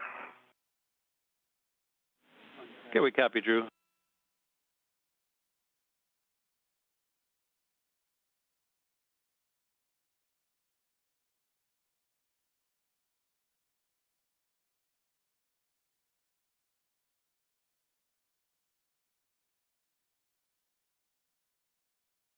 I come at the forward end of the lab. Listen over to Node 2. All right, we copy, and you'll be looking for handrail 375, and that's a little bit nadir of your path, and that'll be your fair lead handrail.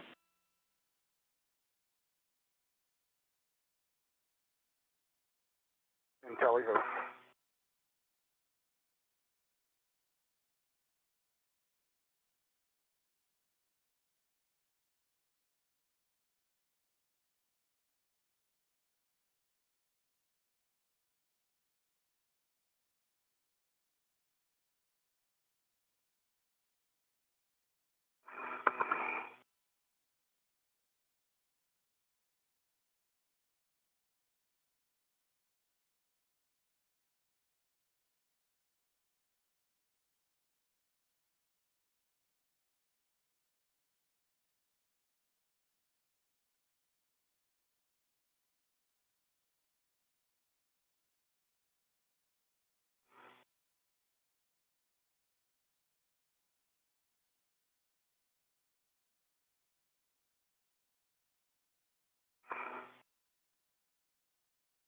Cedar cart, EV2. Okay, we copy, and you'll be looking for the APFR and WIF 5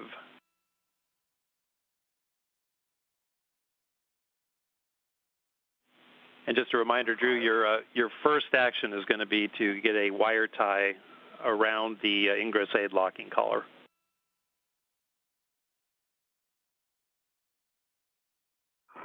Copy that.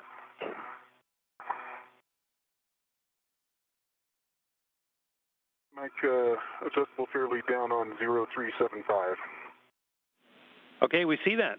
With that, you can translate up to PMA 3, and again, watch out for the CBM pedals as you're heading up there. Yeah. Moments ago, you heard Spacewalk communicator Mike Barrett use the acronym APFR, which stands for the Articulating Portable Foot Restraint that the crew will be using today to restrain their feet at their respective work sites. It's going to be that APFR to install the ingress aid into the APFR and WIF 4 up there. Copy.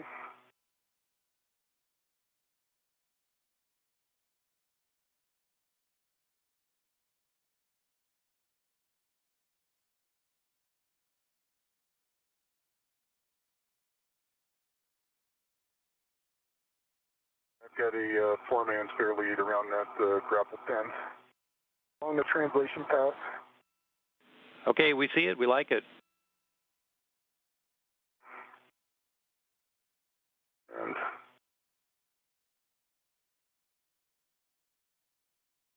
I'm passing the cable bundle, Drew, for W2288, the first one you go after. Yeah, and, yeah, it's still in good condition. All the labeling is faded off of the EVA tape, so it's not legible. But there is still some Sharpie marks on the cable itself that you can read. But it's bundled up nicely. Copy.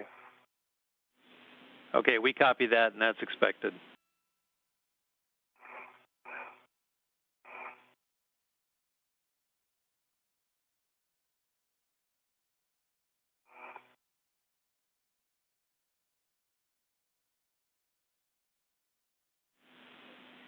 And for 2, Drew, we see you retrieving the wire tie. Just to note that we'll want a really good tight wind once around there below the locking collar with 3 half twists and as tight a wind and no slack in the wire tie as you can. Roger that.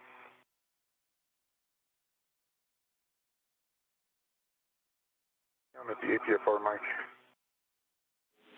Copy, Nick.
Mike, this was a short off of my BRT.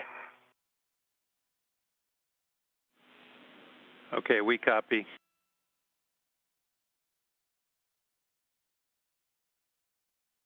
The wire tie is in place.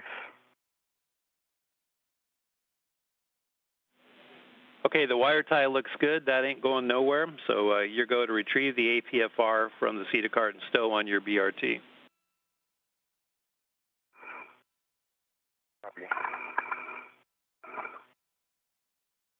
And Mike, I've got the ingress aid installed into the ATFR black on black to pull test. All right, we copy that and we see it. And with that, Nick, you can translate to the PMA3 forward starboard side to temp stow the large ORU bag.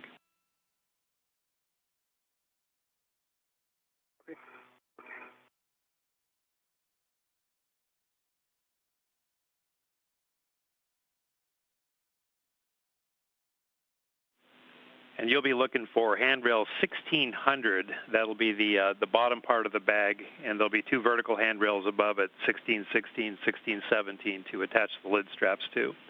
And we can remind you of those once you get there if you need that. Good. Okay.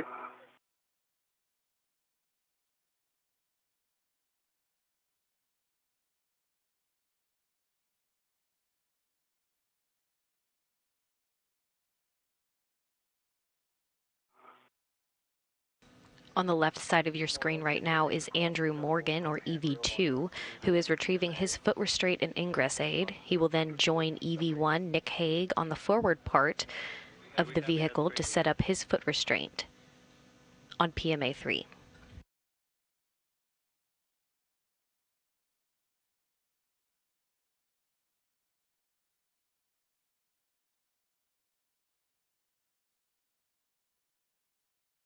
On sunset.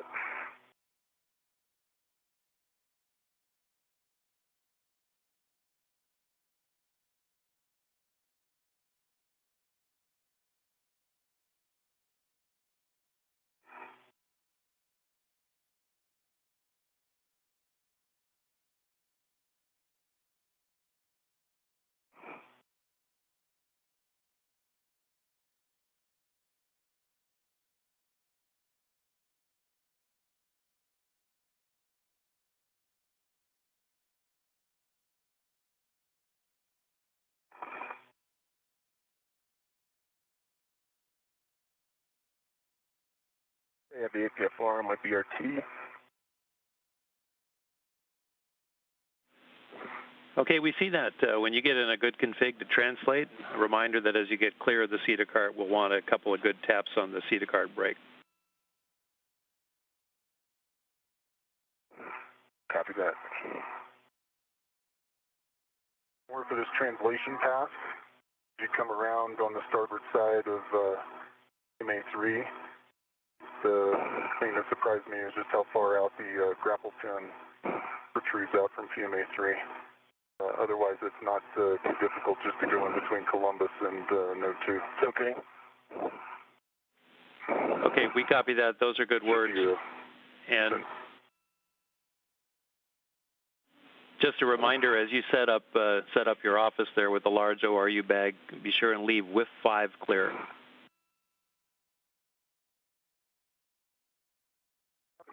Okay, Mike. Got the large ORU down. Large hook that we pulled from the airlock is now on handrail 1600. And we copy.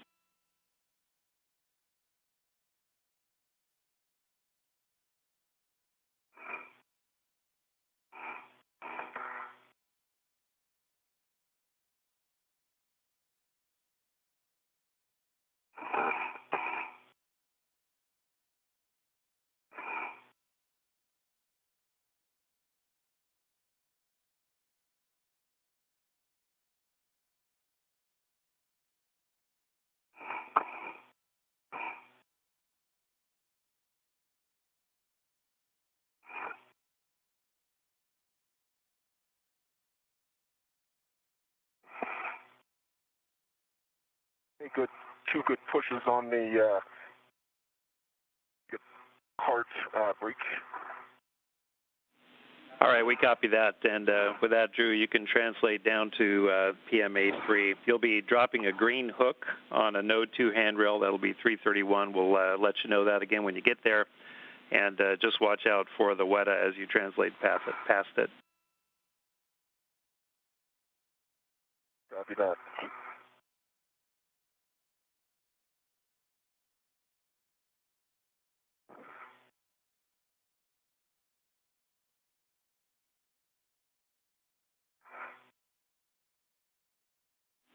And for both, about a minute and a half to sunset.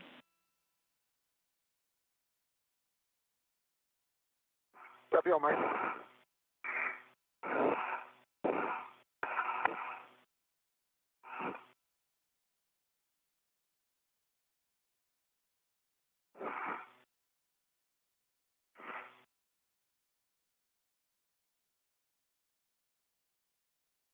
Andrew Morgan, now in the center of your screen, you can see floating above him is the APFR, which is the acronym that you'll hear frequently today, which is the Articulating Portable Foot Restraint.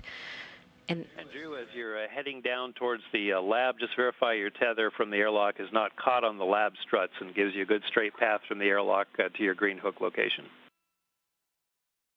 those APFRs will be hooked up to an interface point on the Harmony module at the worksite, where they will plant their feet for stability while they are conducting their procedures today.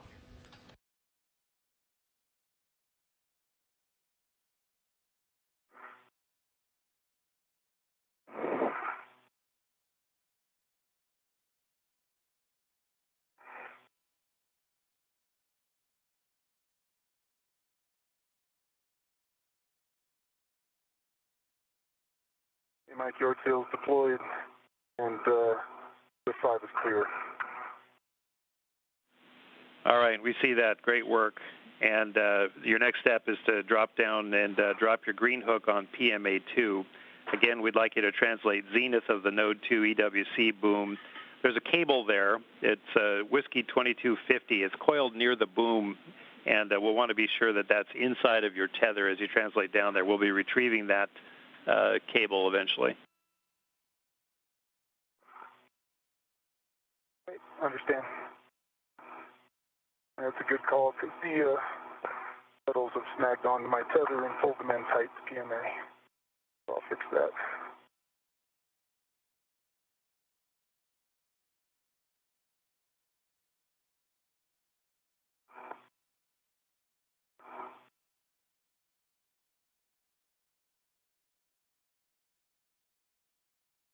As you can see now, the space station is flying through an orbital nighttime. Because the space station orbits the Earth about 16 times per day, there are points throughout the spacewalk when the astronauts are in direct light, and other times when they're working in complete darkness, as they are now. To attach your green hook. Copy.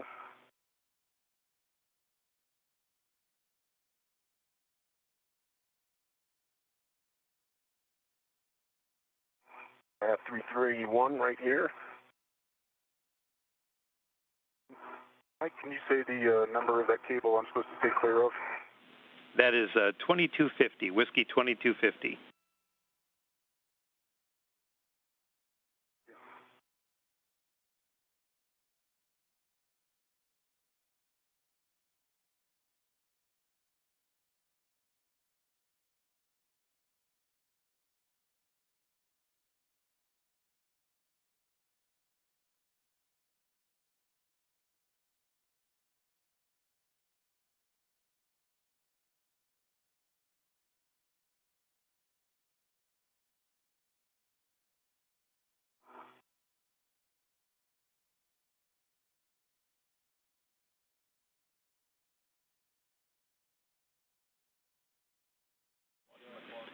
And Nick, you'll be looking for handrail 409 to drop your green hook. And just to let you both know, we're about 30 seconds from a handover.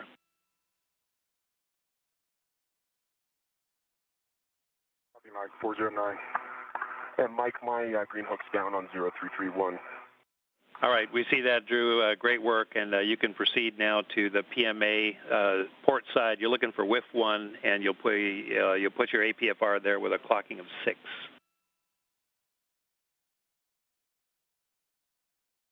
Clocking 6.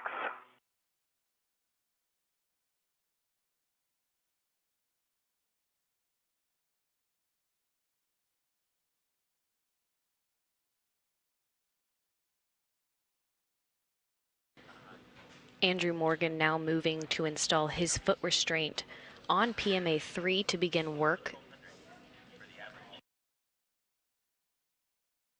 I'm quite sure which cable was which.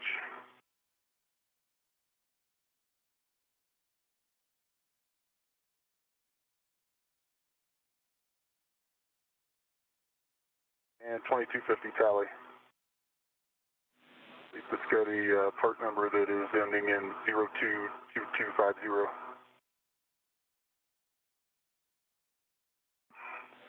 The end has a Y on it with the two connectors like we expect. Okay, that's great, great identification. And again, that will eventually route to the aft panel, so we need to keep that clear.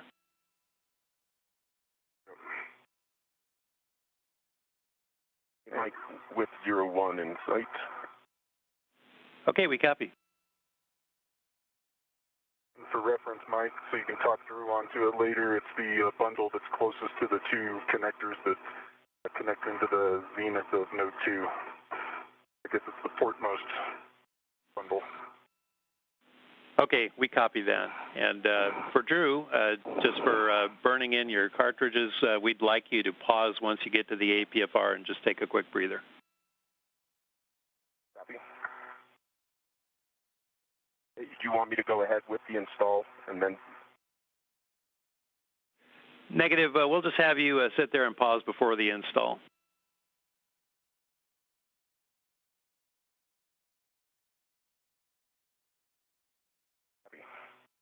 I'm at 409, working my green hook. Copy for Nick.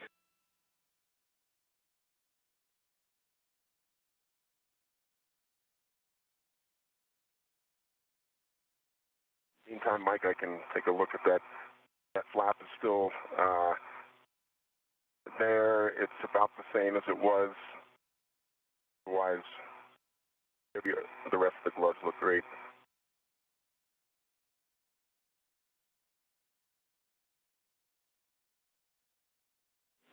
Okay, we copy, we can see it, and we're good to continue, Drew.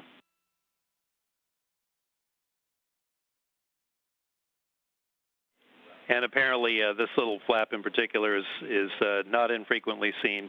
So again, we'll just keep an eye on it with the connectors. And Nick, just for next step, once you get your green hook dropped, you'll be heading back to the APFR to get a wire tie around the ingress aid. Copy, Mike. In work. Green hook's on 409. All right, we see that.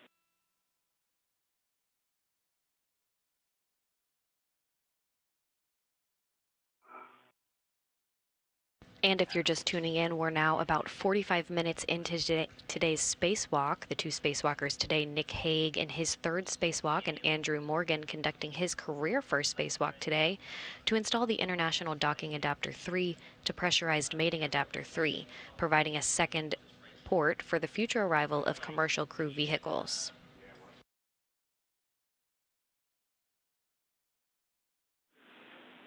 And for EVA for Drew, just one reminder that the PDT is just above your right shoulder, and we'd like to be careful not to bump that if we don't need to. And you are go to install the APFR, again, a clocking of 6, and once you get it installed, we'll give you further settings.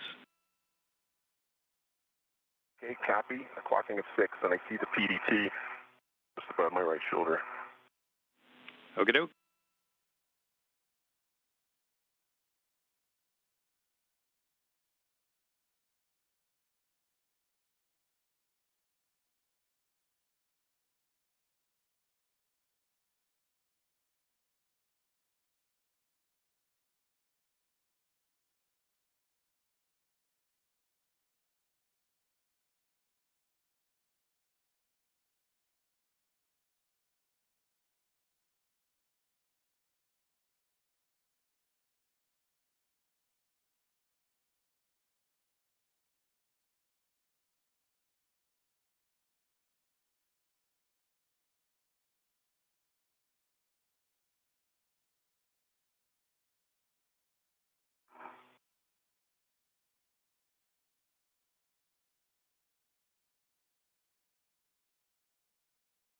Getting a view now from the back of Andrew Morgan, or EV2, who just received a go to install his foot restraint at his respective worksite.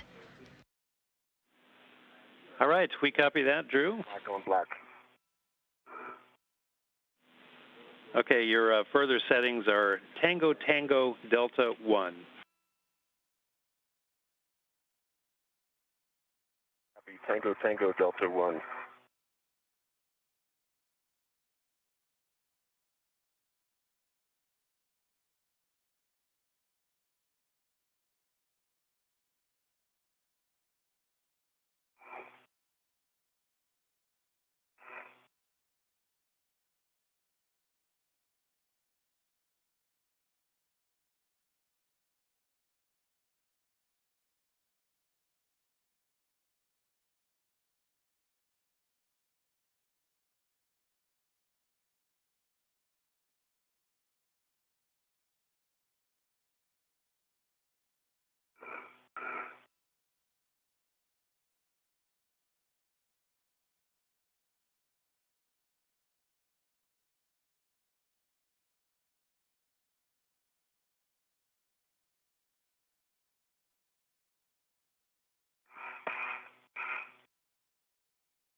And Nick, just for next step, once you get that locking collar wire tied, it'll be to move the APFR from WIF 4 to WIF 5.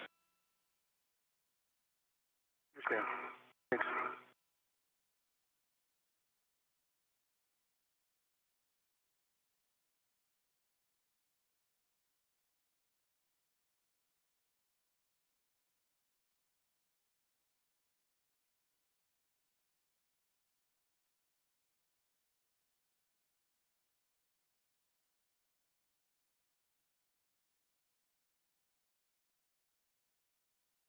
Another acronym you'll hear throughout the spacewalk today is WIF, or otherwise known as Worksite Interface. A Worksite Interface is an interface providing a means to attach certain spacewalk tools to a structure.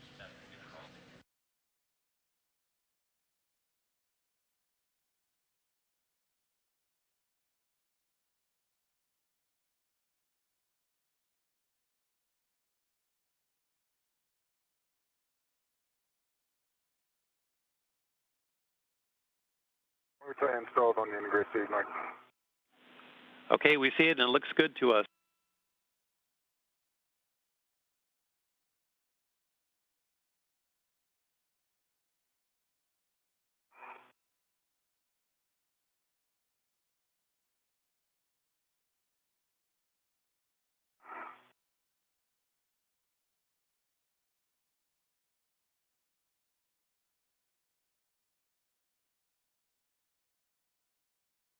How's it going over there this morning? I'm trying to yaw the PFR around, but I see that yaw may interfere with the handrail here unless I go around the other direction. Understand.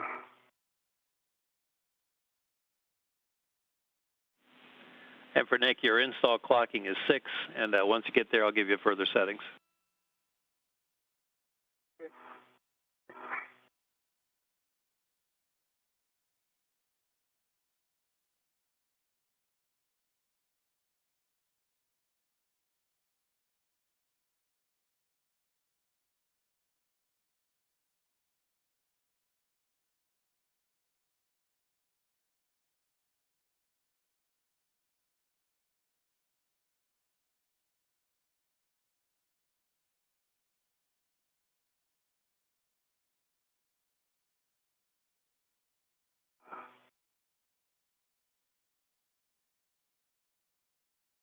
Mike, I think I'm going to have to pitch it away to get it in that yaw setting. And EV2, you must be clairvoyant. That's what we were thinking on the ground. So you're go to do that, get that pitch setting, and then we'll come back to the yaw.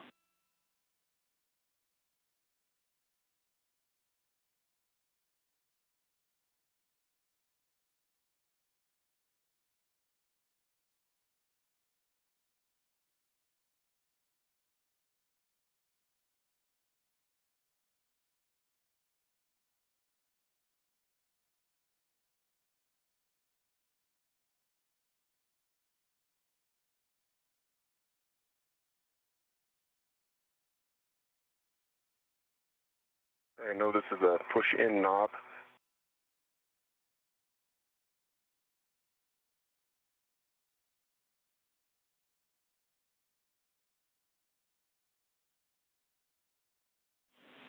And for EV2, was that a question for us? No, I'm speaking out loud. I know it's a push-in. There you go. Got to get it past that. No worries. This can be a little difficult.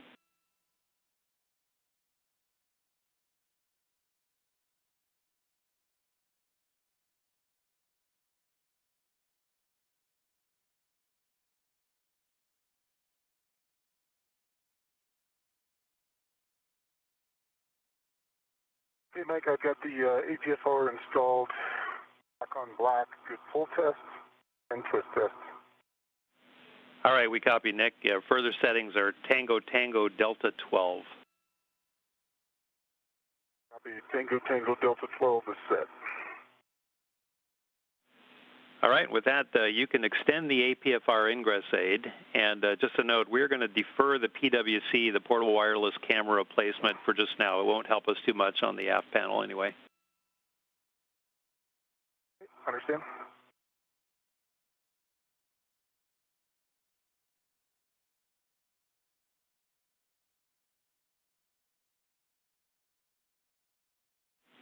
And for next steps, Nick, once you get the APFR ingress aid extended, you go to deploy your cap keeper from the large ORU bag.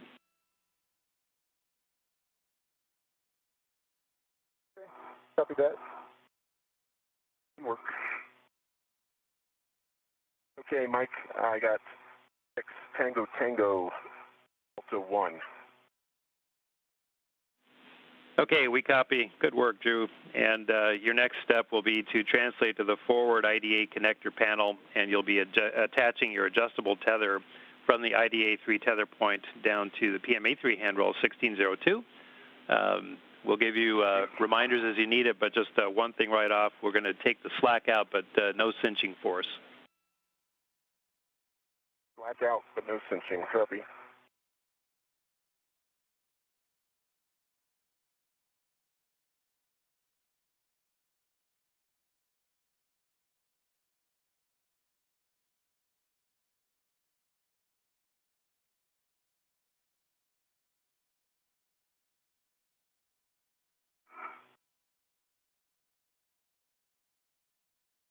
My cap keeper is deployed. Okay. It's on handrail 1404. All right, brilliant. And just verify that you have the RET is still attached to the large ORU bag. Affirmative.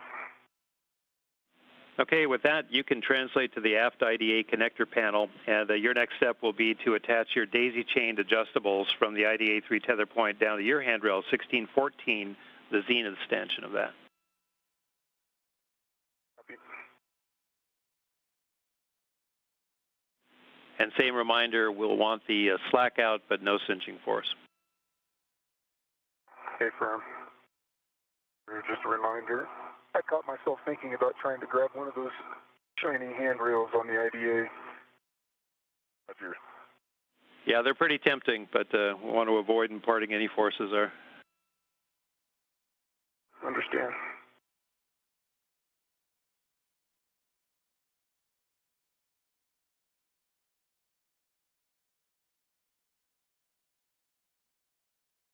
Another acronym you'll hear throughout the spacewalk today is RET, or the Retractable Equipment Tether, which is one of the most commonly used equipment tethers during spacewalks.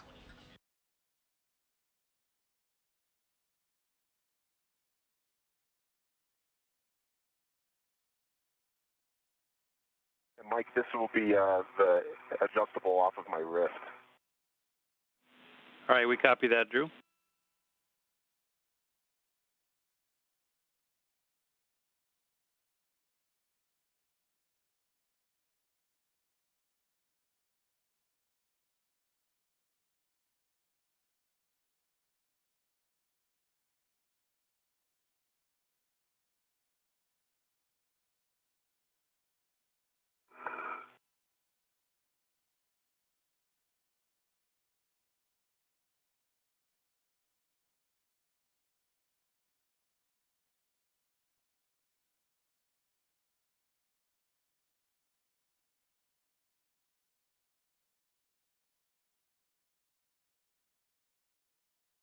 Getting a view now from helmet camera 11, which is that of EV1, Nick Hague's. That is correct, 1406.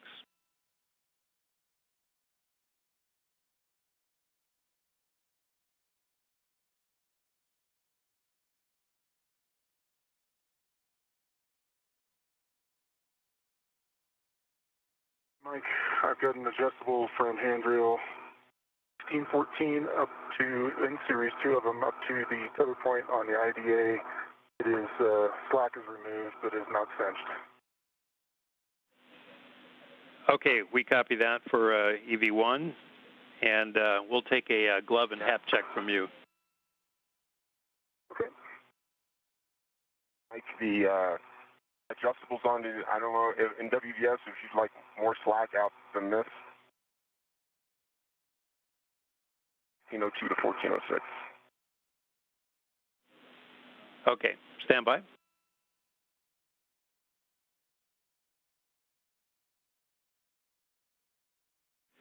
And for EV2, we're looking at your WVS view. We'd like to move the adjustable attachment on the IDA from the handrail to the right to the tether point. Roger.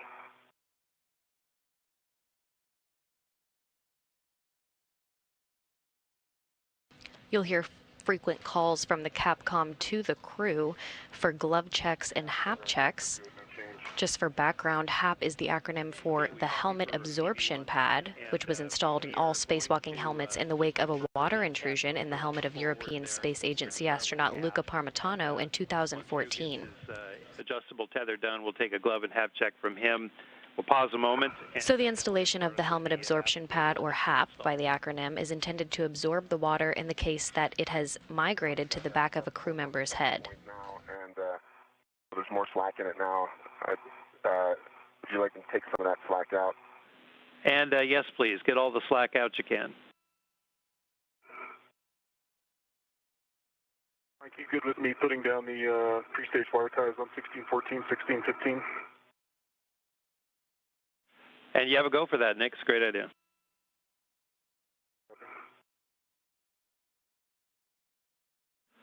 And for EV2, adjustables in place and the slack is up. We see it and it looks great, and we'll take a glove and HAP check from you. Okay, the right glove, that flap remains, but still intact underneath. And I don't know how much inspection underneath that you want me to make. Potential for making it worse. And not required right now, Drew.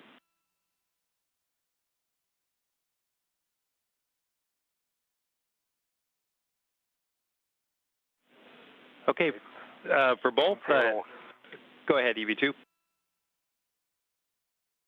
Thumb panel on the left glove, not at the tip, but the first segment in from the tip of the finger, RTV flap panel.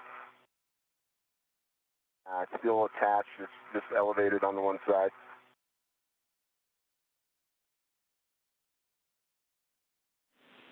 So I'm tracking, that's a different place. It's on the left glove. The other one was on the right? Correct. Copy. Okay, we copy. The team is talking, but seems satisfied with that. We're still good to go, but again, we'll keep a close watch on it, and we'll take a HAP check from you, Drew. Okay, copy. HAP is dry. Okay, we copy that, and we'll just pause for a moment. One warning, a couple of warnings actually. The unmated and From the helmet cam views, you'll be able to see the mirrors that are on the wrists of the gloves of the spacewalkers. These mirrors allow them to see the switches and actuators on the front of the suit that would ordinarily be out of their view without the mirrors, so the labeling is written in mirror image because it's intended to be read from the mirrors on their wrist. Bend radii less than 6 inches, and the omnipresent warning, avoid putting loads into IDA3, especially in the zenith direction, including during the connector ops. Copies all. 82 copies. Okay, with that, Nick, you can complete your wire tie pre-stage, and for Drew, we'll have you translate to the aft starboard side of node 2.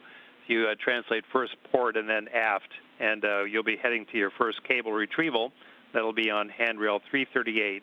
That'll be just above the grapple fixture down there. Okay, copy that, Mike. Mike, the wire ties, I've got a long wire tie on handrail 1614. I've got a short wire tie on handrail 1615. It's on the nadir stanchion on both of those. Okay, that sounds great. Your next step then would be to ingress the APFR using the ingress aid, and again, avoid the handrails on the IDA. Okay. Work.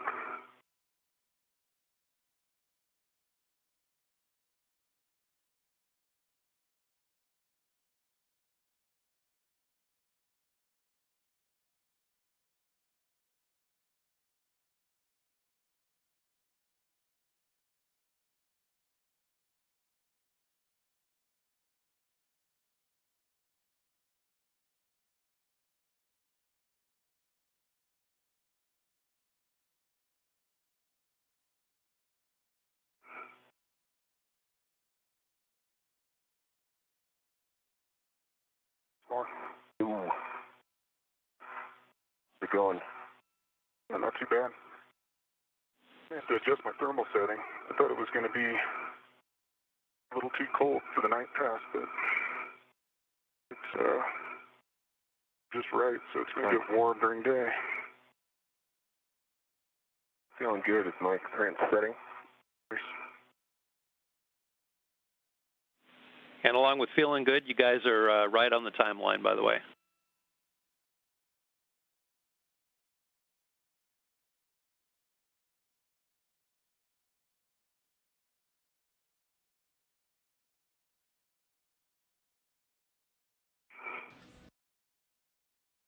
Spacewalk communicator Mike Barrett reporting that the crew is right on the timeline for the procedures today. And if you're just tuning in, we're now about 1 hour into today's spacewalk.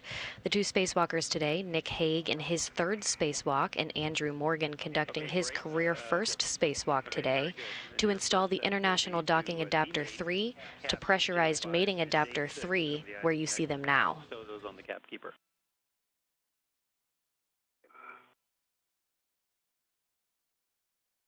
And Drew, again, you're looking for handrail 338. You'll find a bundled wire. 2288 is the cable, but you'll be looking for P206, Papa 206 as the connector. Copy, I see handrail 0338, bundle cable with the 2288. Okay, very good. And we'll let you work with that. You'll take the connectors 206 and P1 and route up towards the aft IDA. Be mindful of EV1's safety tether here. Copy that. And just a reminder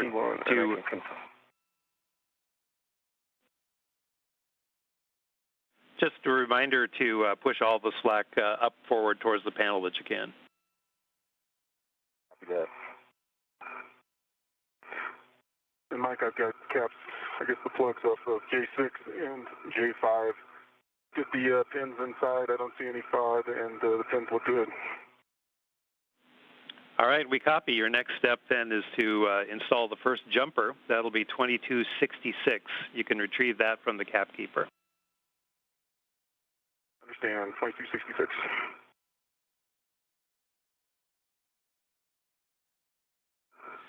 And for EV2, we'd like you to release the wire tie on the handrail, not the one necessarily in your hand there on the connector. You can free it up first from the handrail. Right.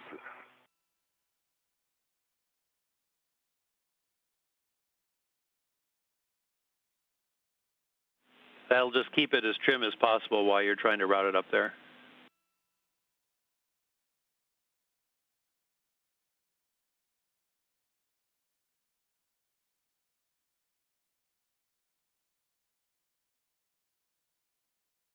To make this a little more manageable, I'm going to take the cap off of the other end of 2266. All right, we copy, Nick.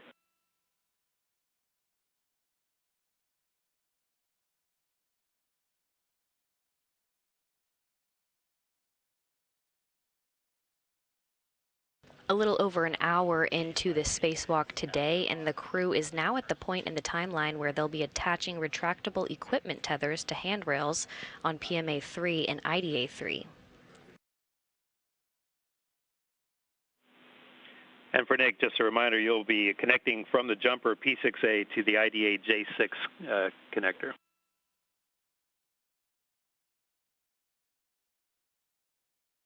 Hey, Uber. Pins no FOD, there was a good EMI band. I am mated over center on J6. Okay, we copy that, and it'll be your next jumper. As your next step, you can remove 2268 from the capkeeper. Work.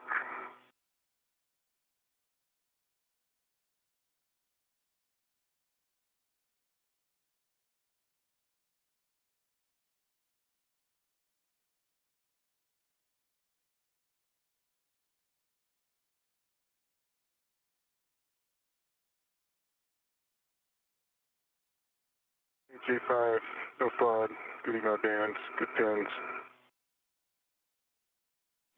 We copy, Nick.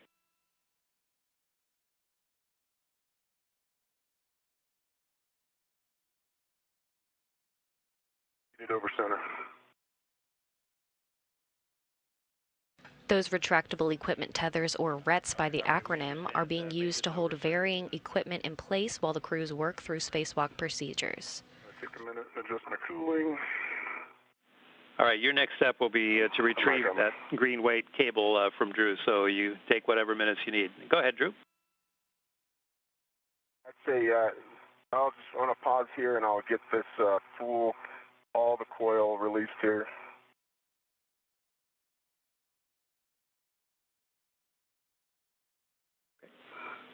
Okay, we copy, Drew.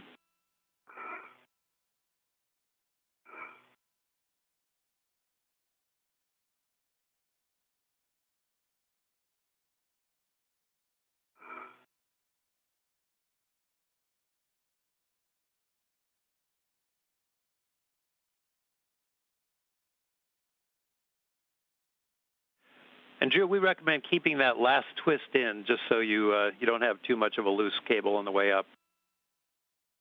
Copy.